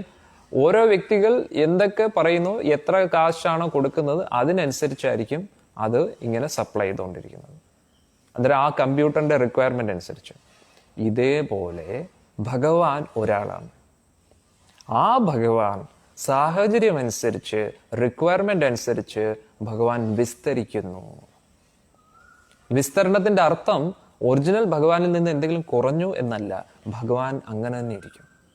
ഇപ്പൊ ഉദാഹരണത്തിന് ഒറിജിനൽ ഓപ്പറേറ്റിംഗ് സിസ്റ്റം അവിടെ ഇരിപ്പുണ്ട്, പക്ഷെ അതിൽ നിന്ന് എത്ര കോപ്പി വേണമെങ്കിലും വരാമല്ലോ. എത്ര കോപ്പി വന്നാലും ഒറിജിനലായിട്ട് തന്നെ ഇരിക്കും. ഈശോപനിഷത്തിന്റെ അർത്ഥം തന്നെ ഇതാണ്: ഓം പൂർണ്ണമദ പൂർണ്ണമിദം പൂർണ്ണാത് പൂർണ്ണമുദച്യതേ പൂർണ്ണസ്യ പൂർണ്ണമാദായ പൂർണ്ണമേവാവശിഷ്യതേ. ഭഗവാൻ പൂർണ്ണമാണ്. ഭഗവാനിൽ നിന്ന് എത്ര പൂർണ്ണങ്ങൾ വന്നാലും പൂർണ്ണമായിട്ട് തന്നെ അവശേഷിക്കും. ഓം പൂർണ്ണമദ പൂർണ്ണമിദം. ഇത് ഭഗവാൻ പൂർണ്ണമാണ്. ഭഗവാന്റെ ഈ സൃഷ്ടിയും പൂർണ്ണമാണ്. സൃഷ്ടി എങ്ങനെയാണ് പൂർണ്ണമാകുന്നത്? ഈ സൃഷ്ടി എന്തിനു വേണ്ടി ഉപയോഗിക്കണോ അതിനുള്ള എല്ലാ ഫെസിലിറ്റീസും ഈ സൃഷ്ടിയിലുണ്ട്. പക്ഷെ ഈ ഒരു സൃഷ്ടി എന്തിനു വേണ്ടി ഉപയോഗിക്കാൻ പാടില്ല, അതിനു വേണ്ടി ഉപയോഗിക്കുമ്പോൾ ഈ സൃഷ്ടി അപൂർണമായിട്ട് മാറും. അന്നേരം ഓം പൂർണ്ണമദ ഓം പൂർണ്ണമിദം പൂർണ്ണാത് പൂർണ്ണമുദച്യതേ. പൂർണ്ണത്തിൽ നിന്നാണ് ഈ പൂർണ്ണം വന്നിരിക്കുന്നത്. പൂർണ്ണസ്യ പൂർണ്ണമാദായ പൂർണ്ണമേവാവശിഷ്യതേ. പൂർണ്ണത്തിൽ നിന്ന് എത്ര പൂർണ്ണങ്ങൾ വേണമെങ്കിലും വരാൻ പറ്റും. ഇപ്പം ഒറിജിനൽ ഓപ്പറേറ്റിംഗ് സിസ്റ്റമിൽ നിന്ന് എത്ര കമ്പ്യൂട്ടറിൽ വേണമെങ്കിലും ഓപ്പറേറ്റിംഗ് സിസ്റ്റം എടുക്കാൻ പറ്റും. കോപ്പി ചെയ്ത് എത്ര ഫയൽസ് വേണമെങ്കിലും ഉണ്ടാക്കാൻ പറ്റും. ഇപ്പൊ ഉദാഹരണത്തിന് വേറൊരു ഉദാഹരണം കൂടെ തരാം. ഇപ്പോൾ നല്ലൊരു മ്യൂസിക് ഡയറക്ടർ നല്ല അമേസിങ് ആയിട്ടുള്ള ഒരു സോങ് ക്രിയേറ്റ് ചെയ്തു. ഒരു മണിക്കൂർ പോകുന്ന നല്ലൊരു കോമ്പോസിഷൻ, നല്ലൊരു പല പല രീതിയിലുള്ള ഇൻസ്ട്രുമെൻസും അതും ഇതുമൊക്കെ ഉപയോഗിച്ച് 1 മണിക്കൂർ നീണ്ട ഒരു കോമ്പോസിഷൻ ക്രിയേറ്റ് ചെയ്തു. ഇനി അദ്ദേഹം ഇ-കൊമേഴ്സ് സൈറ്റിൽ പറഞ്ഞു, ആർക്ക് വേണമെങ്കിലും ഇതിൽ ഏത് സെക്ഷൻ വേണമെങ്കിലും ചോദിക്കാം, കംപ്ലീറ്റ് ഫയൽ വേണമെങ്കിൽ ഇത്രയും രൂപ, ഇതിൽ നിന്ന് ചെറിയ സെക്ഷൻ മതിയെങ്കിൽ ഇത്രയും രൂപ എന്ന് പറയാം. അന്നേരത്തേക്ക് ചില വ്യക്തികൾ പറയും എനിക്ക് ഇത്രയും സെക്ഷൻ മതി. ഉടനെ അതിൽ നിന്ന് എഡിറ്റ് ചെയ്തിട്ട് എന്ത് ചെയ്യും, ഒറിജിനൽ സെക്ഷൻ. പക്ഷെ ഒറിജിനൽ ഫയൽ ഒറിജിനലായിട്ട് ഇരിക്കുകയാണെന്ന് ആലോചിച്ച് നോക്കണം. അതിൻ്റെ ഒറിജിനൽ ഫയൽ അത് ഫുള്ളായിട്ടുണ്ട്. പക്ഷെ അതിൽ നിന്ന് എഡിറ്റ് ചെയ്തിട്ട് എന്ത് ചെയ്യും, ചെറിയ സെക്ഷൻ മാത്രം കൊടുക്കും, അതിൽ നിന്ന് കാശും മേടിക്കും. ഇനി കംപ്ലീറ്റ് ഫയലും വേണമെങ്കിൽ അതിൻ്റെതായിട്ടുള്ള ഇതുണ്ട്. ഇനി വേറൊരു രസം എന്ന് പറഞ്ഞാൽ കംപ്ലീറ്റ് ഫയൽ കൊടുത്താലും ഈ ആളിൻ്റെ ഒറിജിനൽ ഫയൽ ഇരിപ്പുണ്ട്. ഇപ്പൊ ഉദാഹരണത്തിന് വിൻഡോസ് ഓപ്പറേറ്റിംഗ് സിസ്റ്റം ഫുള്ളായിട്ട് ഒരാൾക്ക് വേണമെന്നിരിക്കട്ടെ, അത് ഫുൾ കാശ് കൊടുത്തു, 20,000-30,000 രൂപ കൊടുത്തിട്ട്, അല്ലെങ്കിൽ അത്രയൊന്നുമല്ല, അതിൽ നിന്ന് കൂടുതലാണ്, 1,00,000 രൂപയൊക്കെ ആവും നല്ലൊരു സെർവറിനുള്ള ഫുൾ ഓപ്പറേറ്റിംഗ് സിസ്റ്റം എടുക്കുകയാണെങ്കിൽ. അത്രയും കാശ് കൊടുത്തതിന് ശേഷം അവരത് ഫുൾ പർച്ചേസ് ചെയ്തതിൻ്റെ അർത്ഥം മൈക്രോസോഫ്റ്റിൻ്റെ പിന്നെ അത് ഇല്ല എന്നാണോ? അവരുടെ കയ്യിൽ അതുണ്ട്. അത് ഇനിയും അവർക്ക് പലയിടത്തും യൂസ് ചെയ്യാൻ പറ്റും. അല്ലെങ്കിൽ അതിനുവേണ്ടി എഴുതി മേടിക്കണം, ഇനി വേറെ ഒന്നും യൂസ് ചെയ്യത്തില്ല എന്ന് പറഞ്ഞിട്ട്. അന്നേരം അതേപോലെ ഒരു ഓപ്പറേറ്റിംഗ് സിസ്റ്റമിന് ഒരു സോഫ്റ്റ്വെയർ ഇങ്ങനെ വർക്ക് ചെയ്യാൻ പറ്റുമെങ്കിൽ ഭഗവാൻ എന്താണ് അസാധ്യമായിട്ടുള്ളത്? ഇതിൽ നമുക്ക് എന്ത് മനസ്സിലാക്കാം? ഹാർഡ്വെയറെ പോലെയല്ല സോഫ്റ്റ്വെയർ. ഹാർഡ്വെയർ എന്ന് പറഞ്ഞു കഴിഞ്ഞാൽ ഒരു ഹാർഡ്വെയറിൽ നിന്ന് അടുത്തൊരു ഹാർഡ്വെയർ വരാൻ പറ്റത്തില്ല. നമുക്ക് ഹാർഡ്വെയർ ക്രിയേറ്റ് ചെയ്യേണ്ടി വരും. ഇപ്പോൾ ഉദാഹരണത്തിന് ഒരു കമ്പ്യൂട്ടറിൽ നിന്ന് പുതിയൊരു കമ്പ്യൂട്ടർ വരത്തില്ല. എന്തുകൊണ്ട്? കമ്പ്യൂട്ടർ എന്ന് പറയുന്നത് ഗ്രോസ് മാറ്ററും ഓപ്പറേറ്റിംഗ് സിസ്റ്റം എന്ന് പറയുന്നത് സോഫ്റ്റ് മാറ്ററുമാണ്. സോഫ്റ്റാണ്. സോഫ്റ്റിൻ്റെ അർത്ഥം സൂക്ഷ്മമാണ്. ഒറിജിനലി ഓപ്പറേറ്റിംഗ് സിസ്റ്റം എവിടെയായിരിക്കുന്നത്? നമ്മുടെ കമ്പ്യൂട്ടറിൻ്റെ മെമ്മറിയിലാണ് ഇരിക്കുന്നത്, ചിപ്പിലാണ് ഇരിക്കുന്നത്. പക്ഷേ അതിന് എത്ര പ്രാവശ്യം പോലും മൾട്ടിപ്ലൈ ആകാനുള്ള എബിലിറ്റി ഉണ്ട്. അതായത് സൂക്ഷ്മമാകും തോറും അതിൻ്റെ എബിലിറ്റി കൂടിക്കൊണ്ടേയിരിക്കും. അതുകൊണ്ടാണ് നമ്മുടെ മനസ്സിന് വേഗത കൂടുതൽ. ഒരു നിമിഷം കൊണ്ട് മനസ്സുകൊണ്ട് നമുക്ക് എവിടെ വേണമെങ്കിലും സഞ്ചരിക്കാൻ പറ്റും.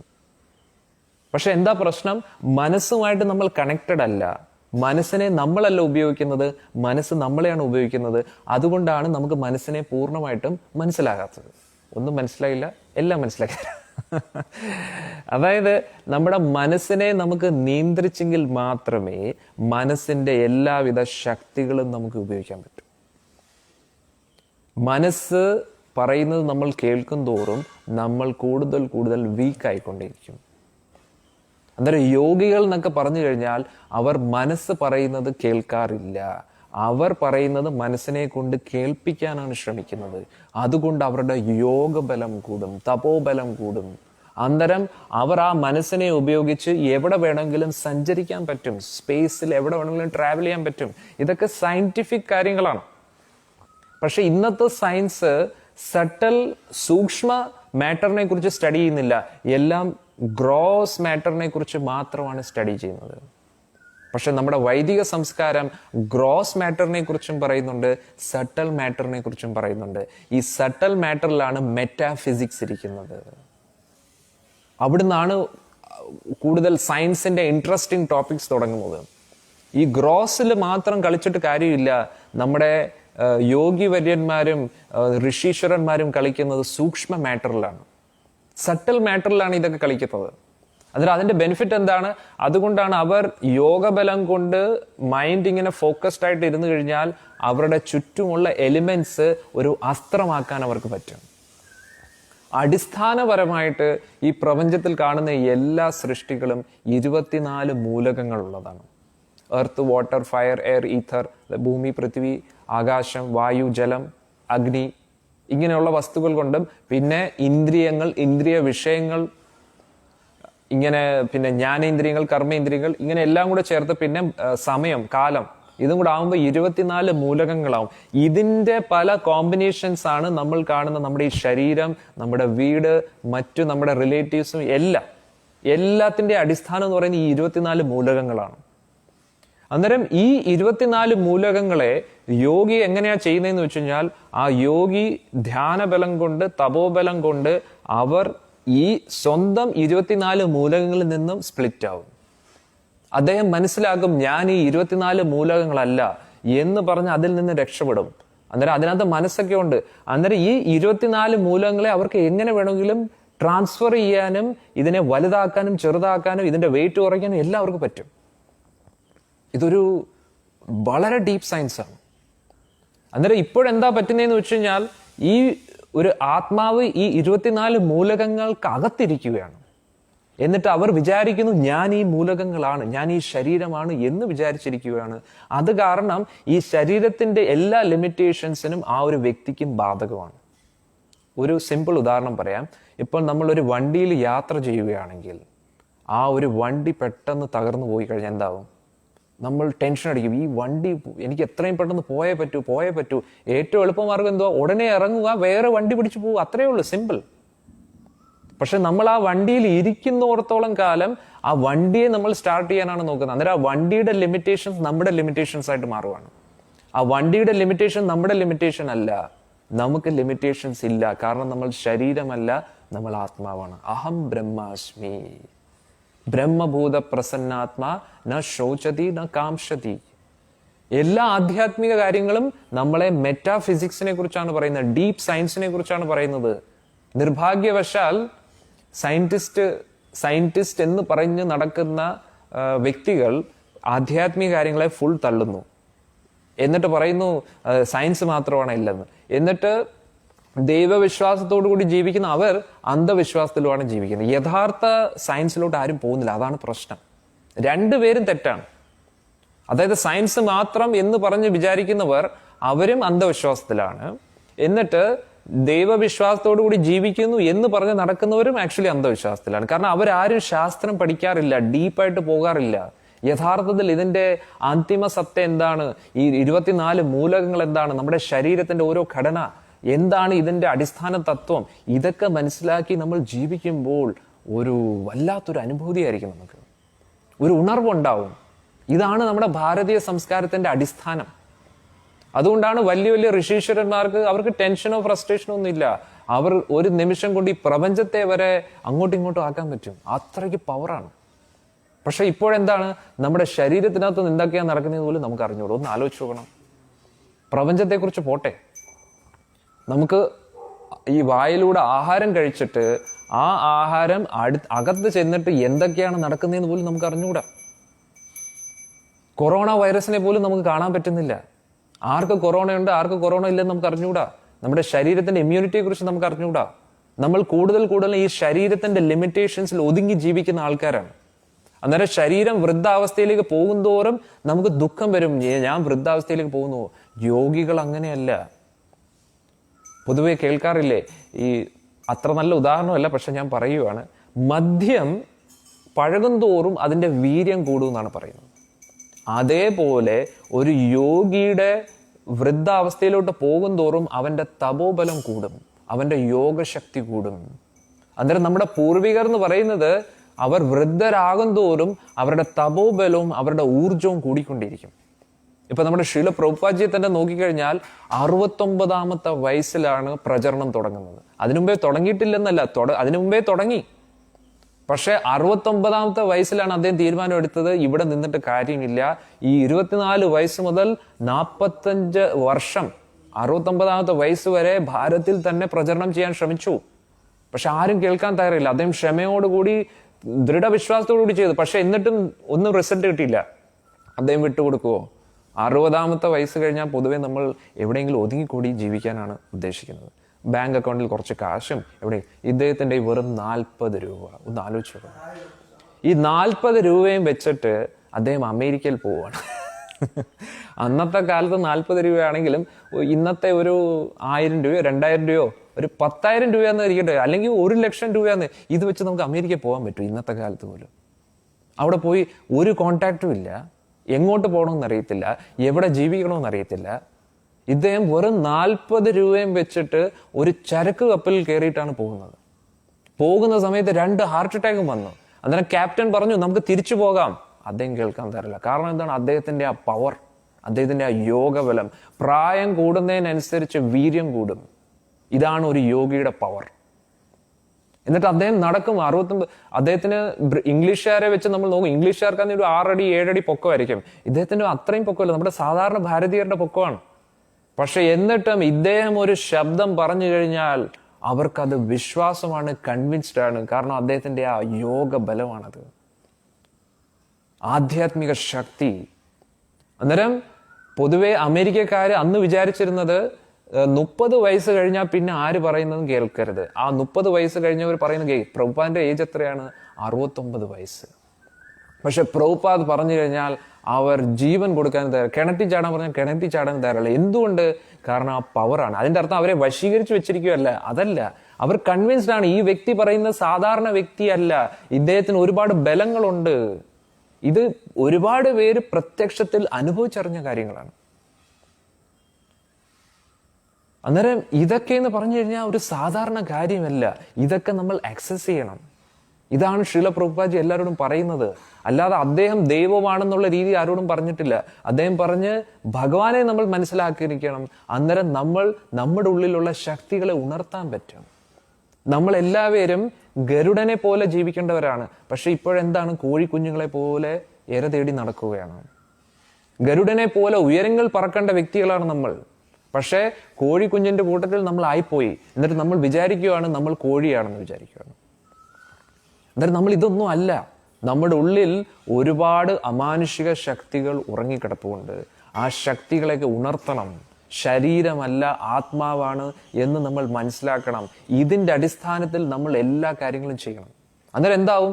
നമ്മുടെ മനസ്സ് സ്റ്റേബിൾ ആവും. മനസ്സ് സ്റ്റേബിൾ ആവുമ്പോൾ എന്തായിരിക്കും? കൂടുതൽ ജോലി നമുക്ക് ചെയ്യാൻ പറ്റും, ഊർജ്ജസ്വലമായിട്ട് ചെയ്യാൻ പറ്റും. ശ്രീല പ്രഭുപാദ് ഉറങ്ങുന്നത് വെറും 2 മണിക്കൂറാണ്. ഒന്ന് ആലോചിച്ച് നോക്കണം. കൂടുതൽ പ്രായം കൂടുന്നതിനനുസരിച്ച് നമുക്ക് റെസ്റ്റ് കൂടുതൽ വേണം. പക്ഷെ ഇദ്ദേഹത്തിന്റെ എനർജി ഒന്ന് നോക്കണേ. പിന്നെ 10 മണിക്കൂർ ഫ്ലൈറ്റിൽ ട്രാവൽ ചെയ്താലും എത്തുമ്പോൾ അദ്ദേഹത്തിന്റെ മുഖത്ത് നോക്കുമ്പോൾ ഫ്രഷ് ആയിട്ടിരിക്കും. അദ്ദേഹം ഇപ്പം കുളിച്ചിറങ്ങി വന്നതുപോലെ തോന്നും. തളർച്ചയെന്ന് പറഞ്ഞ ഒരു സംഭവമേ ഇല്ല. പൊതുവെ ഒരു ടൈം സോണിൽ നിന്ന് മറ്റൊരു ടൈം സോണിലേക്ക് പോകുന്ന സമയത്ത് നമുക്ക് ടൈം അഡ്ജസ്റ്റ് ആവത്തില്ല. ഇപ്പൊ ഉദാഹരണത്തിന് ഇന്ന് നമ്മൾ ഉച്ചയ്ക്ക് ഇവിടെ ആഹാരം കഴിക്കുകയാണെങ്കിൽ ശ്രീല പ്രഭുപാദ് എന്താണ് ഉച്ചയ്ക്ക് ഒരു 12-1 മണിക്കാണ് ലഞ്ച് എടുക്കുന്നതെങ്കിൽ അദ്ദേഹം അമേരിക്കയിൽ എത്തിയപ്പോൾ 12 മണി, അവിടുത്തെ 1 മണിയാണെങ്കിൽ അന്നേരം അദ്ദേഹം ലഞ്ച് കഴിക്കും. ആ ഒരു സമയമായിട്ട് അദ്ദേഹത്തിന് അഡ്ജസ്റ്റ് ചെയ്യാൻ പറ്റും. കാരണം അദ്ദേഹത്തിന്റെ യോഗ ബലമാണ്. ഇതൊരു യോഗിയുടെ പവറാണ്. കാരണം എവിടെ പോയാലും അവർക്ക് അവരുടെ ശരീരത്തെയും അവരുടെ മനസ്സിനെയും അതിനനുസരിച്ച് അഡ്ജസ്റ്റ് ചെയ്യാൻ പറ്റും. അന്നേരം 10 മണി മുതൽ 12 മണി വരെ അദ്ദേഹം കിടക്കും. അത്രയേ ഉള്ളൂ. അദ്ദേഹത്തിന്റെ ഉറക്കത്തെ നിയന്ത്രിക്കാൻ വേണ്ടി പരിശ്രമിക്കേണ്ട ആവശ്യം പോലും ഇല്ല. അദ്ദേഹത്തിന് വളരെ ഈസി ആയിട്ടാണ്. കാരണം പൊതുവേ നമ്മൾ തപസ്സൊക്കെ ചെയ്യുമ്പോൾ മുഖത്തൊരു ദേഷ്യവും ഫ്രസ്ട്രേഷനും ആയിരിക്കും. കാരണം എന്താണ്? ബാക്കി എല്ലാവരും സന്തോഷിച്ചിരിക്കുന്നു, എനിക്ക് മാത്രം സന്തോഷം കിട്ടുന്നില്ല. ഇദ്ദേഹത്തിന് അങ്ങനെയല്ല, മുഖത്ത് ആ ഒരു സന്തോഷം കാണും. അദ്ദേഹം വളരെ ഈസി ആയിട്ടാണ് എല്ലാ കാര്യങ്ങളും ചെയ്യുന്നത്. മുഖത്തൊരു തളർച്ചയോ ടെൻഷനോ ഒന്നുമില്ല. ലോകം മുഴുവൻ 108 സെന്റേഴ്സ് ആണ് ഈ 12 വർഷത്തിനുള്ളിൽ അദ്ദേഹം സ്ഥാപിച്ചത്. നമ്മുടെ സനാതന ധർമ്മത്തെ ലോകം മുഴുവൻ പ്രചരിപ്പിച്ചു. വിദേശികളെ സ്വദേശികളാക്കി മാറ്റി. ആർക്കാണ് ഇത് ചെയ്യാൻ പറ്റുന്നത്? ശ്രീല പ്രഭുപാദ്ജിക്ക് മാത്രമേ പറ്റൂ. അന്നേരം നമ്മൾ മനസ്സിലാക്കിയിരിക്കണം, നമ്മുടെ ഉള്ളിൽ ഒരുപാട് ശക്തികളുണ്ട്, ആത്മീയ ശക്തികളുണ്ട്. ഇതൊന്നും നമ്മൾ മറന്നു പോകരുത്. അന്നേരം ഈ ഒരു ശ്ലോകത്തിൽ നിന്ന് നമ്മൾ മനസ്സിലാക്കേണ്ടത് യഥാർത്ഥമായിട്ടുള്ള കാര്യങ്ങൾ, അതായത് നമ്മുടെ ഭഗവാൻ എന്ന് പറയുമ്പോൾ ഭഗവാന്റെ ആ വിസ്തരണങ്ങൾ, അതൊന്നും നമ്മൾ വിചാരിക്കുന്ന പോലെയല്ല. ഇതൊക്കെ സൂക്ഷ്മമായിട്ടുള്ള സയൻസാണ്, ഫിസിക്സാണ്. അന്നേരം ഇതിനെക്കുറിച്ച് ആധുനിക യുഗം ചർച്ച ചെയ്ത് തുടങ്ങുന്നതേ ഉള്ളൂ. അവർ ക്വാണ്ടം ഫിസിക്സിനെ കുറിച്ച് ഇപ്പം ചർച്ച ചെയ്യുന്നുണ്ട്. പക്ഷെ ഇവിടെ നിന്ന് തുടങ്ങുന്നതേ ഉള്ളൂ. പക്ഷെ നമ്മുടെ വൈദിക സംസ്കാരം എത്രയോ അഡ്വാൻസ്ഡ് ആണ്. അന്നേരം ഞാൻ നേരത്തെ പറഞ്ഞ പോലെ ഒരു യോഗി സ്വന്തം യോഗബലം കൊണ്ട്, നമ്മുടെ പഴയ ക്ഷത്രിയരൊക്കെ അവരുടെ ആ ഒരു മനസ്സിന്റെ ആ ഒരു പവർ യൂസ് ചെയ്തിട്ട് ധ്യാനിക്കുമ്പോൾ അവരുടെ ചുറ്റുമുള്ള 24 മൂലകങ്ങൾ ഏത് രൂപം വേണമെങ്കിലും എടുക്കാൻ പറ്റും. അവർക്കൊരു വലിയൊരു ഗ്രഹത്തെ തന്നെ നിർമ്മിക്കാൻ പറ്റും. ഏത് ആയുധത്തെയും അവിടെ പ്രകടിപ്പിക്കാൻ പറ്റും. അന്നേരം നമ്മൾ പഴയ മഹാഭാരത സീരിയലോ അല്ലെങ്കിൽ ശ്രീകൃഷ്ണ സീരിയലോ കാണുമ്പോൾ ഇങ്ങനെ ധ്യാനിക്കുമ്പോൾ ഉടനെ എന്ന് പറഞ്ഞിട്ട് ഒരു അസ്ത്രം വരും. നമ്മൾ വിചാരിക്കും ഇതൊക്കെ നടക്കുന്ന കാര്യമാണ്, തള്ളുന്നതിന് ഒരു ലിമിറ്റ് ഇല്ലേ എന്നൊക്കെ നമ്മൾ വിചാരിക്കും. ഇതൊക്കെ നടക്കുന്ന കാര്യമാണ്. പക്ഷെ ആ സീരിയൽ ഉണ്ടാക്കുന്ന ആൾക്ക് പറഞ്ഞുകൂടാ അതൊക്കെ എങ്ങനെയാണ് നടക്കുന്നത്. ഇത് ഞാൻ ഇന്നലെ പറഞ്ഞ പോലെ ആധികാരികമായിട്ട് രാമായണവും മഹാഭാരതവും നമ്മൾ പഠിക്കുമ്പോൾ നമുക്കിതൊക്കെ മനസ്സിലാവും. കാരണം നമ്മൾ ശരീരമല്ല, നമ്മൾ ആത്മാവാണ്. അന്നേരം ഒരു കൊല്ലൻ ആയുധം നിർമ്മിക്കുമ്പോൾ അവരെന്താണ് യൂസ് ചെയ്യുന്നത്? ഇരുമ്പ് ശേഖരിക്കും, അതിൻ്റെതായിട്ടുള്ള അത് ഉരുക്കും, അതിൻ്റെ ആ ഷേപ്പ് കൊടുക്കും.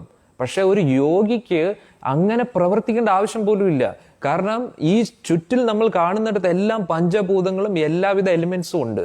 അന്നേരം അവരുടെ മനസ്സുകൊണ്ട് അതിനെയൊക്കെ കൺട്രോൾ ചെയ്യാൻ പറ്റും. അന്നേരം ഒന്ന് ആലോചിച്ച് നോക്കണം. ഇതൊക്കെ എന്ന് പറഞ്ഞു കഴിഞ്ഞാൽ അമേസിങ് സയൻസ് ആണ്. അന്നേരം ഇതിനു വേണ്ടി റിസർച്ച് ചെയ്യണമെന്നാണ് ശ്രീല പ്രഭുപാദി പറയുന്നത്. പക്ഷെ നിർഭാഗ്യവശാൽ നമ്മൾ ഇതിന്റെ പുറകെയൊന്നും പോകാതെ ഉള്ള സയൻസിനെ കൂടുതൽ ടെക്നോളജി മാത്രം അന്വേഷിച്ചുകൊണ്ടിരിക്കുകയാണ്. ഇതിലല്ല സയൻസ്. യഥാർത്ഥ സയൻസ് ഭഗവത്ഗീതയും ഭാഗവതമാണ്. അതിൽ നമ്മൾ കൂടുതൽ ഡീപ്പായിട്ട് പോകുമ്പോൾ നമ്മൾ ഇപ്പോൾ നേരിട്ടുകൊണ്ടിരിക്കുന്ന പല പ്രശ്നങ്ങൾക്കും സൊല്യൂഷൻ അവിടെ ഉണ്ട്. ഈ ശരീരത്തിലുള്ള പല പ്രശ്നങ്ങളും, ഏതെങ്കിലും ഓർഗൻ തകർന്നു കഴിഞ്ഞാൽ ആ ഒരു തപോബലം, യോഗബലം കൊണ്ട് അതിനെ മാറ്റിമറിക്കാൻ പറ്റും. എന്ത് സംഭവം? ഇതൊക്കെ നമ്മൾ പറഞ്ഞു കഴിഞ്ഞാൽ ആൾക്കാർ വിചാരിക്കും ഭ്രാന്താന്ന് വിചാരിക്കും. പക്ഷെ ഇതൊക്കെ സത്യമാണ്. ഇതാണ് നമ്മുടെ ഭാരതീയ സംസ്കാരം. ഇതൊക്കെ നമ്മൾ കൂടുതൽ സ്റ്റഡി ചെയ്യണം. അന്നേരം ഭഗവാന്റെ വിസ്തരണങ്ങളെ കുറിച്ചാണ് ഇവിടെ പറയുന്നത്. ഭഗവാൻ, ഞാൻ ഒരു ഉദാഹരണം തന്നു, ഓപ്പറേറ്റിംഗ് സിസ്റ്റമിന്റെ ഉദാഹരണം പോലെ. ഭഗവാൻ ഒരിടത്താണെങ്കിലും, ഭഗവാന്റെ ധാമത്തിലാണെങ്കിലും, ഭഗവാൻ ആ ധാമത്തിൽ നിന്ന് എല്ലായിടത്തും ഒരേ സമയത്ത് എത്താൻ പറ്റും. കാരണം ഭഗവാന്റെ ശക്തി, ഭഗവാന്റെ അസ്തിത്വം എന്ന് പറയുന്നത് നമ്മുടെ ശരീരം പോലെയല്ല. ഒരു യോഗിക്ക് ഇത്രയും കാര്യങ്ങൾ പറ്റുമെങ്കിൽ യോഗേശ്വരനായിട്ടുള്ള ഭഗവാൻ എന്തൊക്കെയാണ് പറ്റാത്തത്? എല്ലാം പറ്റും. യോഗികളുടെ ഈശ്വരനാണ് കൃഷ്ണൻ. എത്ര യോഗേശ്വരോ കൃഷ്ണോ യത്ര പാർത്ഥോ ധനുർധര തത്ര ശ്രീർവിജയോ ധ്രുവ നീതിർമതിർമമ. എവിടെ യോഗേശ്വരനായിട്ടുള്ള കൃഷ്ണനുണ്ടോ, അവിടെ എവിടെ വില്ലാളി വീരനായിട്ടുള്ള അർജുനുണ്ടോ, അവിടെ എല്ലാവിധ വിജയവും ശക്തിയും, അമാനുഷികമായിട്ടുള്ള ശക്തിയും, അപൂർവ ശക്തി, വൈഭവം എല്ലാം അവിടെ വരും. അതാണ് നമ്മൾ കാണുന്നത്. അന്നേരം ഇതുവരെ നമ്മൾ ചർച്ച ചെയ്ത എല്ലാ അവതാരങ്ങളെയും കുറിച്ചും പറയുന്നുണ്ട്. ഇനി അവതാരം എന്ന വാക്കിന്റെ അർത്ഥം തന്നെ ഇപ്പൊ പൊതുവെ നമ്മൾ കേൾക്കാറില്ലേ, ഞാൻ നിങ്ങളുടെ മുന്നിൽ അവതരിപ്പിക്കുന്നു. എന്താണ് അവതരിപ്പിക്കുന്നത്? അതിന്റെ അർത്ഥം അവതരിപ്പിക്കുന്നതിന് മുമ്പേ ആ അവതരിപ്പിക്കുന്ന വിഷയം ഇല്ല എന്നാണോ? അല്ല. അവതരണം. അവതരണം എന്ന് പറഞ്ഞാൽ എന്താണ്? ഓൾറെഡി ഉണ്ട്, പക്ഷെ നിങ്ങളുടെ മുമ്പിൽ അതിപ്പോഴാണ് വരുന്നത്. അതാണ് അവതാരം എന്ന് ഉദ്ദേശിക്കുന്നത്. അന്നേരം എന്തിനാണ് കൃഷ്ണനെ അവതാരി എന്ന് പറയുന്നത്? കാരണം നമ്മൾ വിചാരിക്കുന്ന എന്താണ്? അവതാരം എന്ന് പറഞ്ഞു കഴിഞ്ഞാൽ എന്തിൽ നിന്നോ സൃഷ്ടിക്കപ്പെടുന്നു എന്നാണ് വിചാരിക്കുന്നത്. അന്നേരം അവതാരം എന്ന വാക്കിന്റെ അർത്ഥം ആ ഒരു അവതാരം നേരത്തെ ഇല്ല എന്നല്ല, ഉണ്ട്. ഭഗവാൻ കൃഷ്ണനിൽ ഇതെല്ലാം പൂർണ്ണമായിട്ടുണ്ട്. ഭഗവാൻ കൃഷ്ണനും എപ്പോഴും ഉണ്ട്. പക്ഷെ നമ്മുടെ മുമ്പിൽ അവതരിക്കുന്നത് ആ ഒരു സമയത്തിലാണ്. അവതരണം എന്നാണ് അവിടെ ഉദ്ദേശിക്കുന്നത്. അന്നേരം ഇവിടെയും പറയുന്നത് എന്താണ്? ഭഗവാൻ ഇത്രയും നേരം പറഞ്ഞിട്ടുള്ള എല്ലാ അവതാരങ്ങളെയും കുറിച്ച് നമ്മൾ ചർച്ച ചെയ്തു. ഭഗവാന്റെ അതിവൈഭവമായിട്ടുള്ള പരശുരാമ അവതാരം, എല്ലാം, മത്സ്യാവതാരം, കൂർമാവതാരം, നരസിംഹാവതാരം, ഇതെല്ലാം നമ്മൾ ചർച്ച ചെയ്തു. പക്ഷെ ഇന്നത്തെ അവതാരത്തിൽ എടുത്തു പറയുന്നത് എന്താണ്? ഭഗവാൻ എന്ന ശബ്ദം വന്നിരിക്കുന്നു. അതിന്റെ അർത്ഥം എന്താണ്? ഈ എല്ലാ അവതാരങ്ങളും ഒരേ സമയത്ത് ഈ ഒരു അവതാരത്തിന്റെ ഉള്ളിലുണ്ട്. അതാണ് ഇവിടെ പറയുന്നത്. ഇതൊന്നും നമ്മൾ മനോകൽപിതമായിട്ട് സൃഷ്ടിക്കുന്ന കാര്യങ്ങളല്ല, ഇത് ഭാഗവത്തിൽ എടുത്തു പറയുന്ന കാര്യമാണ്. ഇനി മുന്നോട്ട് അത് കൂടുതൽ ക്ലാരിറ്റിയോടുകൂടി പറയും, വളരെ വ്യക്തമായിട്ട് പറയും. ഇനി നമ്മൾ മഹാഭാരതത്തിൽ തന്നെ നോക്കിക്കഴിയുമ്പോൾ ഭഗവത്ഗീതയിൽ പറയുന്നുണ്ട്, 11ാമത്തെ അധ്യായത്തിൽ തന്നെ ഭഗവാൻ വിരാട് രൂപം കാണിച്ചപ്പോൾ 33 കോടി ദേവന്മാരെ അവിടെ കാണുകയാണ് അർജുൻ. ഈ പ്രപഞ്ചത്തിലെ എല്ലാവിധ മൂലകങ്ങളെയും ഭഗവാൻ എങ്ങനെയാണ് നിയന്ത്രിക്കുന്നത്, കാലരൂപമായിട്ട് എങ്ങനെയാണ് എല്ലാരെയും വധിക്കുന്നത്, എല്ലാം ഭഗവാന്റെ ആ അതിവൈഭവമായിട്ടുള്ള ആ രൂപം അർജുൻ കണ്ടുകൊണ്ടിരിക്കുകയാണ്. അന്നേരം ഇതൊന്നും ഒരു മിത്തോളജി അല്ല, ആരെങ്കിലും സങ്കല്പമായിട്ട് എഴുതിയ കാര്യങ്ങളല്ല. ഇതിനെക്കുറിച്ച് അറിയാത്ത വ്യക്തികൾക്ക് ഇതെല്ലാം സങ്കല്പമായിട്ട് തോന്നും. ഇപ്പൊ ഉദാഹരണത്തിന് ഒരു പ്ലെയിൻ ഇങ്ങനെ പറക്കുമ്പോൾ ഒരു സാധാരണ കുട്ടി നോക്കുമ്പോൾ ഇത് വലിയ അത്ഭുതമാണല്ലോ, ഇത്രയും വലിയൊരു സാധനം എങ്ങനെയാണ് പറക്കുന്നത്? പക്ഷേ ആ പ്ലെയിൻ ഉണ്ടാക്കിയ ആ എയറോനോട്ടിക്കൽ എഞ്ചിനീയർ, അതിൻ്റെ പുറയിൽ വർക്ക് ചെയ്യുന്ന ആൾക്കാർ, അത് ഓടിക്കുന്ന പൈലറ്റ്, അവർക്ക് അതിൻ്റെ പുറയിലുള്ള ആ സയൻറ്റിസ്റ്റ്, അവർക്ക് അതിൻ്റെ ടെക്നോളജി അറിയാം. അന്നേരം ടെക്നോളജി അറിയത്തില്ലെങ്കിൽ നമുക്കെല്ലാം ഒരു മിത്തോളജി ആയിട്ടും കാൽപ്പനികമായിട്ടും തോന്നും. ഇപ്പം ശ്രീരാമ ഭഗവാൻ തന്നെ സീതാദേവിയും എല്ലാവിധ വാനര സൈന്യമായിട്ട് വരുന്ന പുഷ്പക വിമാനത്തിലാണ്. അന്നേരം വിമാനമൊന്നും പുതിയ കാര്യമല്ല, അന്നേ ഉണ്ട്. പക്ഷെ നമ്മൾ ഇതൊക്കെ കേൾക്കുമ്പോൾ എല്ലാം എന്താണ്, ഇതൊക്കെ ഒരു കാൽപ്പനിക കഥകളല്ലേ, ഇതൊക്കെ എങ്ങനെയാണ് നടക്കുന്നത്? നമുക്കിതൊന്നും നടക്കത്തില്ല, പക്ഷെ അവർക്ക് തീർച്ചയായിട്ടും നടക്കും. കാരണം എന്താണ്, നമ്മുടെ തന്നെ കുറച്ച് എല്ലാ ദിവസവും വേണമെങ്കിൽ നിങ്ങളൊന്ന് ട്രൈ ചെയ്ത് നോക്കുക. എല്ലാ ദിവസവും കണ്ണൊക്കെ അടച്ചു പിടിച്ചിട്ട് കാലിങ്ങനെ മടക്കി വെച്ചിട്ട് ഒരു 10 മിനിറ്റ് നമ്മുടെ ശ്വാസം പുറത്തു വിടുകയും അകത്തോട്ട് വലിക്കുകയും അങ്ങനെ ഒരു 10 പ്രാവശ്യം ചെയ്യുകയും അത് കഴിഞ്ഞിട്ട് ഒരു 100, 99, 98, 97, 96 ഇങ്ങനെ പുറമോട്ട് ഒരു 1 വരെ എണ്ണണം എല്ലാ ദിവസവും. ഇങ്ങനെ ഒരു 40 ദിവസം ഇത് ചെയ്യാൻ വളരെ സ്ലോ ആയിട്ട് ചെയ്യണം. ശ്വാസം ഒരു 10 പ്രാവശ്യം അകത്തോട്ടും പുറത്തോട്ടും വലിക്കുക, എന്നിട്ട് 100 മുതൽ 1 വരെ പുറമോട്ട് എണ്ണിക്കൊണ്ടിരിക്കുക. ഇങ്ങനെ ഒരു മാസം നിങ്ങൾ ട്രൈ ചെയ്ത് നോക്കൂ. നിങ്ങൾ പോലും അറിയാതെ നിങ്ങളുടെ മനസ്സിന്റെ എബിലിറ്റി കൂടുന്നതായിട്ട് നിങ്ങൾക്കറിയാം. മനസ്സ് എത്രത്തോളം പുറം ലോകത്തിൽ സഞ്ചരിക്കുന്നോ മനസ്സിന്റെ എബിലിറ്റി കുറഞ്ഞുകൊണ്ടേയിരിക്കും. മനസ്സ് എത്രത്തോളം അകത്തോട്ട് പോകുന്നോ, അകത്ത് കൂടുതൽ മെഡിറ്റേറ്റ് ചെയ്യുന്നോ മനസ്സിന്റെ ബലം കൂടും. പ്രശ്നം എന്താണെന്ന് വെച്ച് കഴിഞ്ഞാൽ നമുക്ക് മനസ്സിന്റെ എബിലിറ്റി യൂസ് ചെയ്യാനുള്ള ട്രെയിനിങ് ഇല്ല. ഇപ്പൊ ഉദാഹരണത്തിന് പണ്ടൊക്കെ കാൽക്കുലേറ്റർ ആവശ്യമില്ലായിരുന്നു, മനസ്സിൽ കാൽക്കുലേറ്റ് ചെയ്യാൻ പറ്റുമെന്ന്. ഇപ്പം നമ്മൾ മനസ്സിനെ യൂസ് ചെയ്യാറില്ല. വ്യക്തികളുടെ മുഖം നമുക്ക് ഓർത്ത് വെക്കാൻ പറ്റുമായിരുന്നു, പക്ഷെ ഇപ്പോൾ സെൽഫി എടുക്കണം, ഫോട്ടോ എടുക്കണം. ഓരോ കാര്യങ്ങളും നമ്മൾ മനസ്സ് യൂസ് ചെയ്യാറില്ല. മനസ്സ് യൂസ് ചെയ്യാതിരിക്കുന്നിടത്തോളം കാലം മനസ്സിങ്ങനെ തുരുമ്പ് പിടിച്ച മാതിരിയുള്ള അവസ്ഥയിലേക്ക് വരും. പിന്നെ അത് ഉപയോഗിക്കാൻ ഭയങ്കര ബുദ്ധിമുട്ടായിരിക്കും. അത് എത്രത്തോളം കാലം മനസ്സിനെ യൂസ് ചെയ്യുന്നില്ല, പിന്നെ അതിനെ ചലിപ്പിക്കാൻ വളരെ ബുദ്ധിമുട്ടായിരിക്കും. അതുകൊണ്ടാണ് നമുക്ക് തോന്നുന്നത് പ്രായം കൂടുന്നതിനനുസരിച്ച് പഠിക്കാൻ ബുദ്ധിമുട്ടാണ്. പ്രായമല്ല പ്രശ്നം, മനസ്സ് നമ്മൾ ഉപയോഗിച്ച് ശീലിക്കുന്നില്ല. കുട്ടിക്കാലത്ത് വേറെ ഓപ്ഷൻ ഇല്ലാത്തതുകൊണ്ട് നമ്മൾ മനസ്സിനെ ഉപയോഗിക്കും. കാരണം എന്താ, പഠിച്ചേ പറ്റൂ. അതുകൂടാതെ മനസ്സിൽ ചിന്തകളും കുറവാണ്. പക്ഷെ പ്രായം കൂടുന്നതിനനുസരിച്ച് എന്താവും, നമ്മുടെ മനസ്സുകൾ ബഹുശാഖാഹി അനന്തശ്ച, പല പല ദിശകളിലായിട്ട് ഇങ്ങനെ സഞ്ചരിക്കുന്നതുകൊണ്ട് ഒരു കാര്യത്തിൽ നമുക്ക് ഫോക്കസ് ചെയ്യാൻ പറ്റുന്നില്ല. ഒരു വിഷയത്തെക്കുറിച്ച് കൂടുതൽ ചിന്തിക്കാനുള്ള ക്ഷമയില്ല മനസ്സിന്. മടിയാണ് മനസ്സിന്. ശരീരത്തിന്റെ മടിയല്ല, മനസ്സിനാണ് മടി. മനസ്സിലാക്കിയിരിക്കണം. അതുകൊണ്ടാണ് ഭഗവത്ഗീതയിൽ പറയുന്നത്, മനസ്സിനെ നിയന്ത്രിച്ചു കഴിഞ്ഞാൽ നീ ജയിച്ചു, മനസ്സിന്റെ മുമ്പിൽ തോറ്റു കഴിഞ്ഞാൽ നീ തോറ്റു. ശരീരത്തിനല്ല മടി. ഉറക്കം മനസ്സിന് വേണ്ടിയാണ്, ആഹാരം മനസ്സിന് വേണ്ടിയാണ്, എല്ലാം നമ്മൾ ചെയ്യുന്നത് മനസ്സിന് വേണ്ടിയാണ്. സന്തോഷവും മനസ്സിലാണ്, ദുഃഖവും മനസ്സിലാണ്. മനസ്സിന്റെ ഇംഗിതം അനുസരിച്ചാണ് നമ്മൾ പാവകളെ പോലെ ഇങ്ങനെ ചലിച്ചുകൊണ്ടിരിക്കുകയാണ്. ഞാൻ നേരത്തെ പറഞ്ഞില്ലേ, എന്തുകൊണ്ട് ഒരു വീട് ചെറുതായിട്ട് തോന്നുന്നു? കാരണം നമ്മുടെ മനസ്സിൽ മറ്റൊരു വ്യക്തിയെക്കുറിച്ചുള്ള ഒരു സ്ഥാനമില്ല. നമ്മുടെ മനസ്സിൽ ആ ഒരു വ്യക്തിക്ക് സ്ഥാനമുണ്ടെങ്കിൽ ഈ റൂം എത്ര ചെറിയ റൂമാണെങ്കിലും അവിടെ ഒരു 10-20 പേർക്കും സുഖമായിട്ട് ജീവിക്കാൻ പറ്റും. കാരണം മനസ്സിൽ സ്പേസ് ഉണ്ട്. അതുകൊണ്ടാണ് പറയുന്നത്, ഒരുമയുണ്ടെങ്കിൽ ഒലക്കയിലും കിടക്കാന്ന് പറയുന്ന പോലെ. അതായത് നമുക്ക് ആ ഹൃദയാംഗതമായിട്ട് ആ വ്യക്തിയെ നമ്മുടെ മനസ്സിൽ സ്വീകരിക്കാൻ പറ്റുമെങ്കിൽ അതൊരു വിഷയമേ അല്ല. ഇപ്പൊ പണ്ടൊക്കെ എന്ന് പറഞ്ഞാൽ ഞാൻ കേട്ടിട്ടുണ്ട്, പലപ്പോഴൊക്കെ ദാരിദ്ര്യ അവസ്ഥയിലൊക്കെ ആയിരുന്നപ്പോൾ പണ്ടത്തെ കുടുംബങ്ങളൊക്കെ ചിലപ്പോൾ ഒരു 3 പേർക്ക് കഴിക്കേണ്ട ആഹാരമായിരിക്കും ഒരു 10 പേര് കഴിക്കുന്നത്. എങ്ങനെ അവർക്കത് പറ്റുന്നു? അവർ മനസ്സിനെ പഠിപ്പിച്ചു, നമ്മൾ ഇത്രയേ ഉള്ളൂ, ഇത്രയും കൊണ്ട് നമ്മൾ തൃപ്തിയായിട്ടിരിക്കുക, അത്രയേ ഉള്ളൂ. അന്നേരം അവരെന്ത് ചെയ്യും? മനസ്സും തൃപ്തമാണ്, വേറെ ഓപ്ഷൻ ഇല്ല. അന്നേരം മനസ്സെന്ന് പറയുന്ന കൊച്ചു കുട്ടിയെ പോലെയാണ്, നമ്മൾ കൺവിൻസ് ചെയ്യാൻ പഠിക്കണം. അതാണ് ഭഗവാൻ പറയുന്നത്. ഇനി ഇന്നത്തെ കാലത്ത് നോക്കി കഴിഞ്ഞാൽ 2 പ്ലേറ്റ് നിറച്ച് കഴിച്ചാലും മനസ്സിന് തൃപ്തിയുണ്ട്, ഇനിയും കഴിക്കണം, ഇനിയും കഴിക്കണം. അതിനെന്താണ്? അമിതവണ്ണം കൂടിക്കൊണ്ടേയിരിക്കണം. അതെല്ലാം പിന്നെ ഡൈജഷൻ പ്രോബ്ലം, എല്ലാം പ്രശ്നം. ഈ ലോകത്തിലുള്ള എല്ലാ പ്രശ്നത്തിനും കാരണം മനസ്സാണ്. ഒന്ന് ആലോചിച്ച് നോക്കണം. മന ഏവ ഹി മനുഷ്യാണാം. ഇതേ മനസ്സാണ് ഒരു വ്യക്തിയെ ഉയർന്ന പദവിയിലേക്ക് എത്തിക്കുന്നത്. ഇതേ മനസ്സാണ് ഏറ്റവും വലിയ താഴ്ചയിലേക്ക് എത്തിക്കുന്നത്. അതുകൊണ്ട് നമ്മൾ നമ്മുടെ മനസ്സിനെ നിയന്ത്രിച്ചു കഴിഞ്ഞാൽ ഭക്തരായില്ലെങ്കിലും കുഴപ്പമില്ല, സമൂഹത്തിൽ നല്ല ഉന്നത തലങ്ങളിലേക്ക് നമുക്ക് എത്താൻ പറ്റും.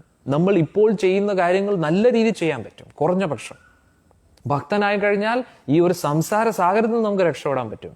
അതെല്ലാവർക്കും പറ്റുന്ന കാര്യമല്ല. അതിന് യോഗ്യത തന്നെ വേണം. അത് അത്രയും ഉയർന്ന പദവിയിൽ നമുക്ക് എത്താൻ പറ്റിയില്ലെങ്കിലും ഇപ്പോൾ നമ്മൾ ചെയ്യുന്ന കാര്യങ്ങൾ കുറച്ചും കൂടെ നല്ല രീതിയിൽ ചെയ്യാൻ പറ്റും. ഇപ്പോൾ ഉദാഹരണത്തിന് കുട്ടികൾ പഠിക്കുന്നു. കുട്ടികൾ ഒരേ വിഷയം ചിലപ്പോൾ ഒരേ പേജ് ആയിരിക്കും മണിക്കൂറോളം വായിച്ചുകൊണ്ടിരിക്കുന്നത്. കാരണം മനസ്സിലാവുന്നില്ല. എന്താണ് പ്രശ്നം? മനസ്സ് പല രീതിയിലും, ചിന്തകൾ പല ദിശയിലും പോവാണ്. അതുകൊണ്ട് ഒരു കാര്യത്തിലേക്ക് ഫോക്കസ് ചെയ്യാൻ പറ്റുന്നില്ല. ഇനി ജോലി സ്ഥലത്തും നമ്മൾ പല രീതിയിലും പലതും ചെയ്യാൻ നോക്കുന്നുണ്ട്. നമ്മുടെ മനസ്സിനെ നമുക്ക് നിയന്ത്രിക്കാൻ പറ്റിക്കഴിഞ്ഞാൽ 8 മണിക്കൂർ കൊണ്ട് ചെയ്യുന്ന കാര്യങ്ങൾ 2-3 മണിക്കൂർ കൊണ്ട് ചെയ്യാൻ പറ്റും. കാരണം മനസ്സിന് കൂടുതൽ വ്യാപ്തിയാകുമ്പോൾ, മനസ്സിൽ കോൺസെപ്റ്റ് ക്ലിയർ ആകും തോറും മനസ്സിന്റെ വേഗത കൂടും, സ്പീഡ് കൂടും, എഫിഷ്യൻസി കൂടും. ഇപ്പൊ ഉദാഹരണത്തിന് പുതിയതായിട്ട് വണ്ടി ഓടിക്കുന്ന വ്യക്തിക്ക് ആദ്യമായിട്ട് വണ്ടി ഓടിക്കുമ്പോൾ നല്ല സ്ലോ ആയിട്ടേ ഓടിക്കാൻ പറ്റൂ, സ്പീഡായിട്ട് ഓടിക്കാൻ പറ്റത്തില്ല. അതായത് നല്ല ഹൈവേയിലൂടെ പോവുകയാണെങ്കിലും ഇനി അഥവാ ഇവർ സ്പീഡ് കൂട്ടിക്കഴിഞ്ഞാൽ വണ്ടി ആക്സിഡന്റ് ആവും. ഒരു ഭയത്തോടു കൂടി ഓടിക്കാനേ പറ്റൂ. എന്തുകൊണ്ടാണ്? മനസ്സിൽ ആ വണ്ടിയുടെ കോൺസെപ്റ്റ് ക്ലിയർ അല്ല.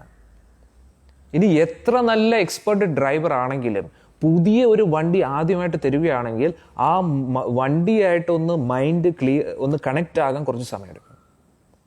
കണക്ട് ആയി കഴിഞ്ഞാൽ പിന്നെ അവർക്ക് സ്പീഡിന് വണ്ടി ഓടിക്കാൻ പറ്റും. അന്നേരം നല്ലൊരു ഡ്രൈവർ എന്തുകൊണ്ട് അവർക്ക് നല്ല രീതിയിൽ വണ്ടി ഓടിക്കാൻ പറ്റുന്നുണ്ട്?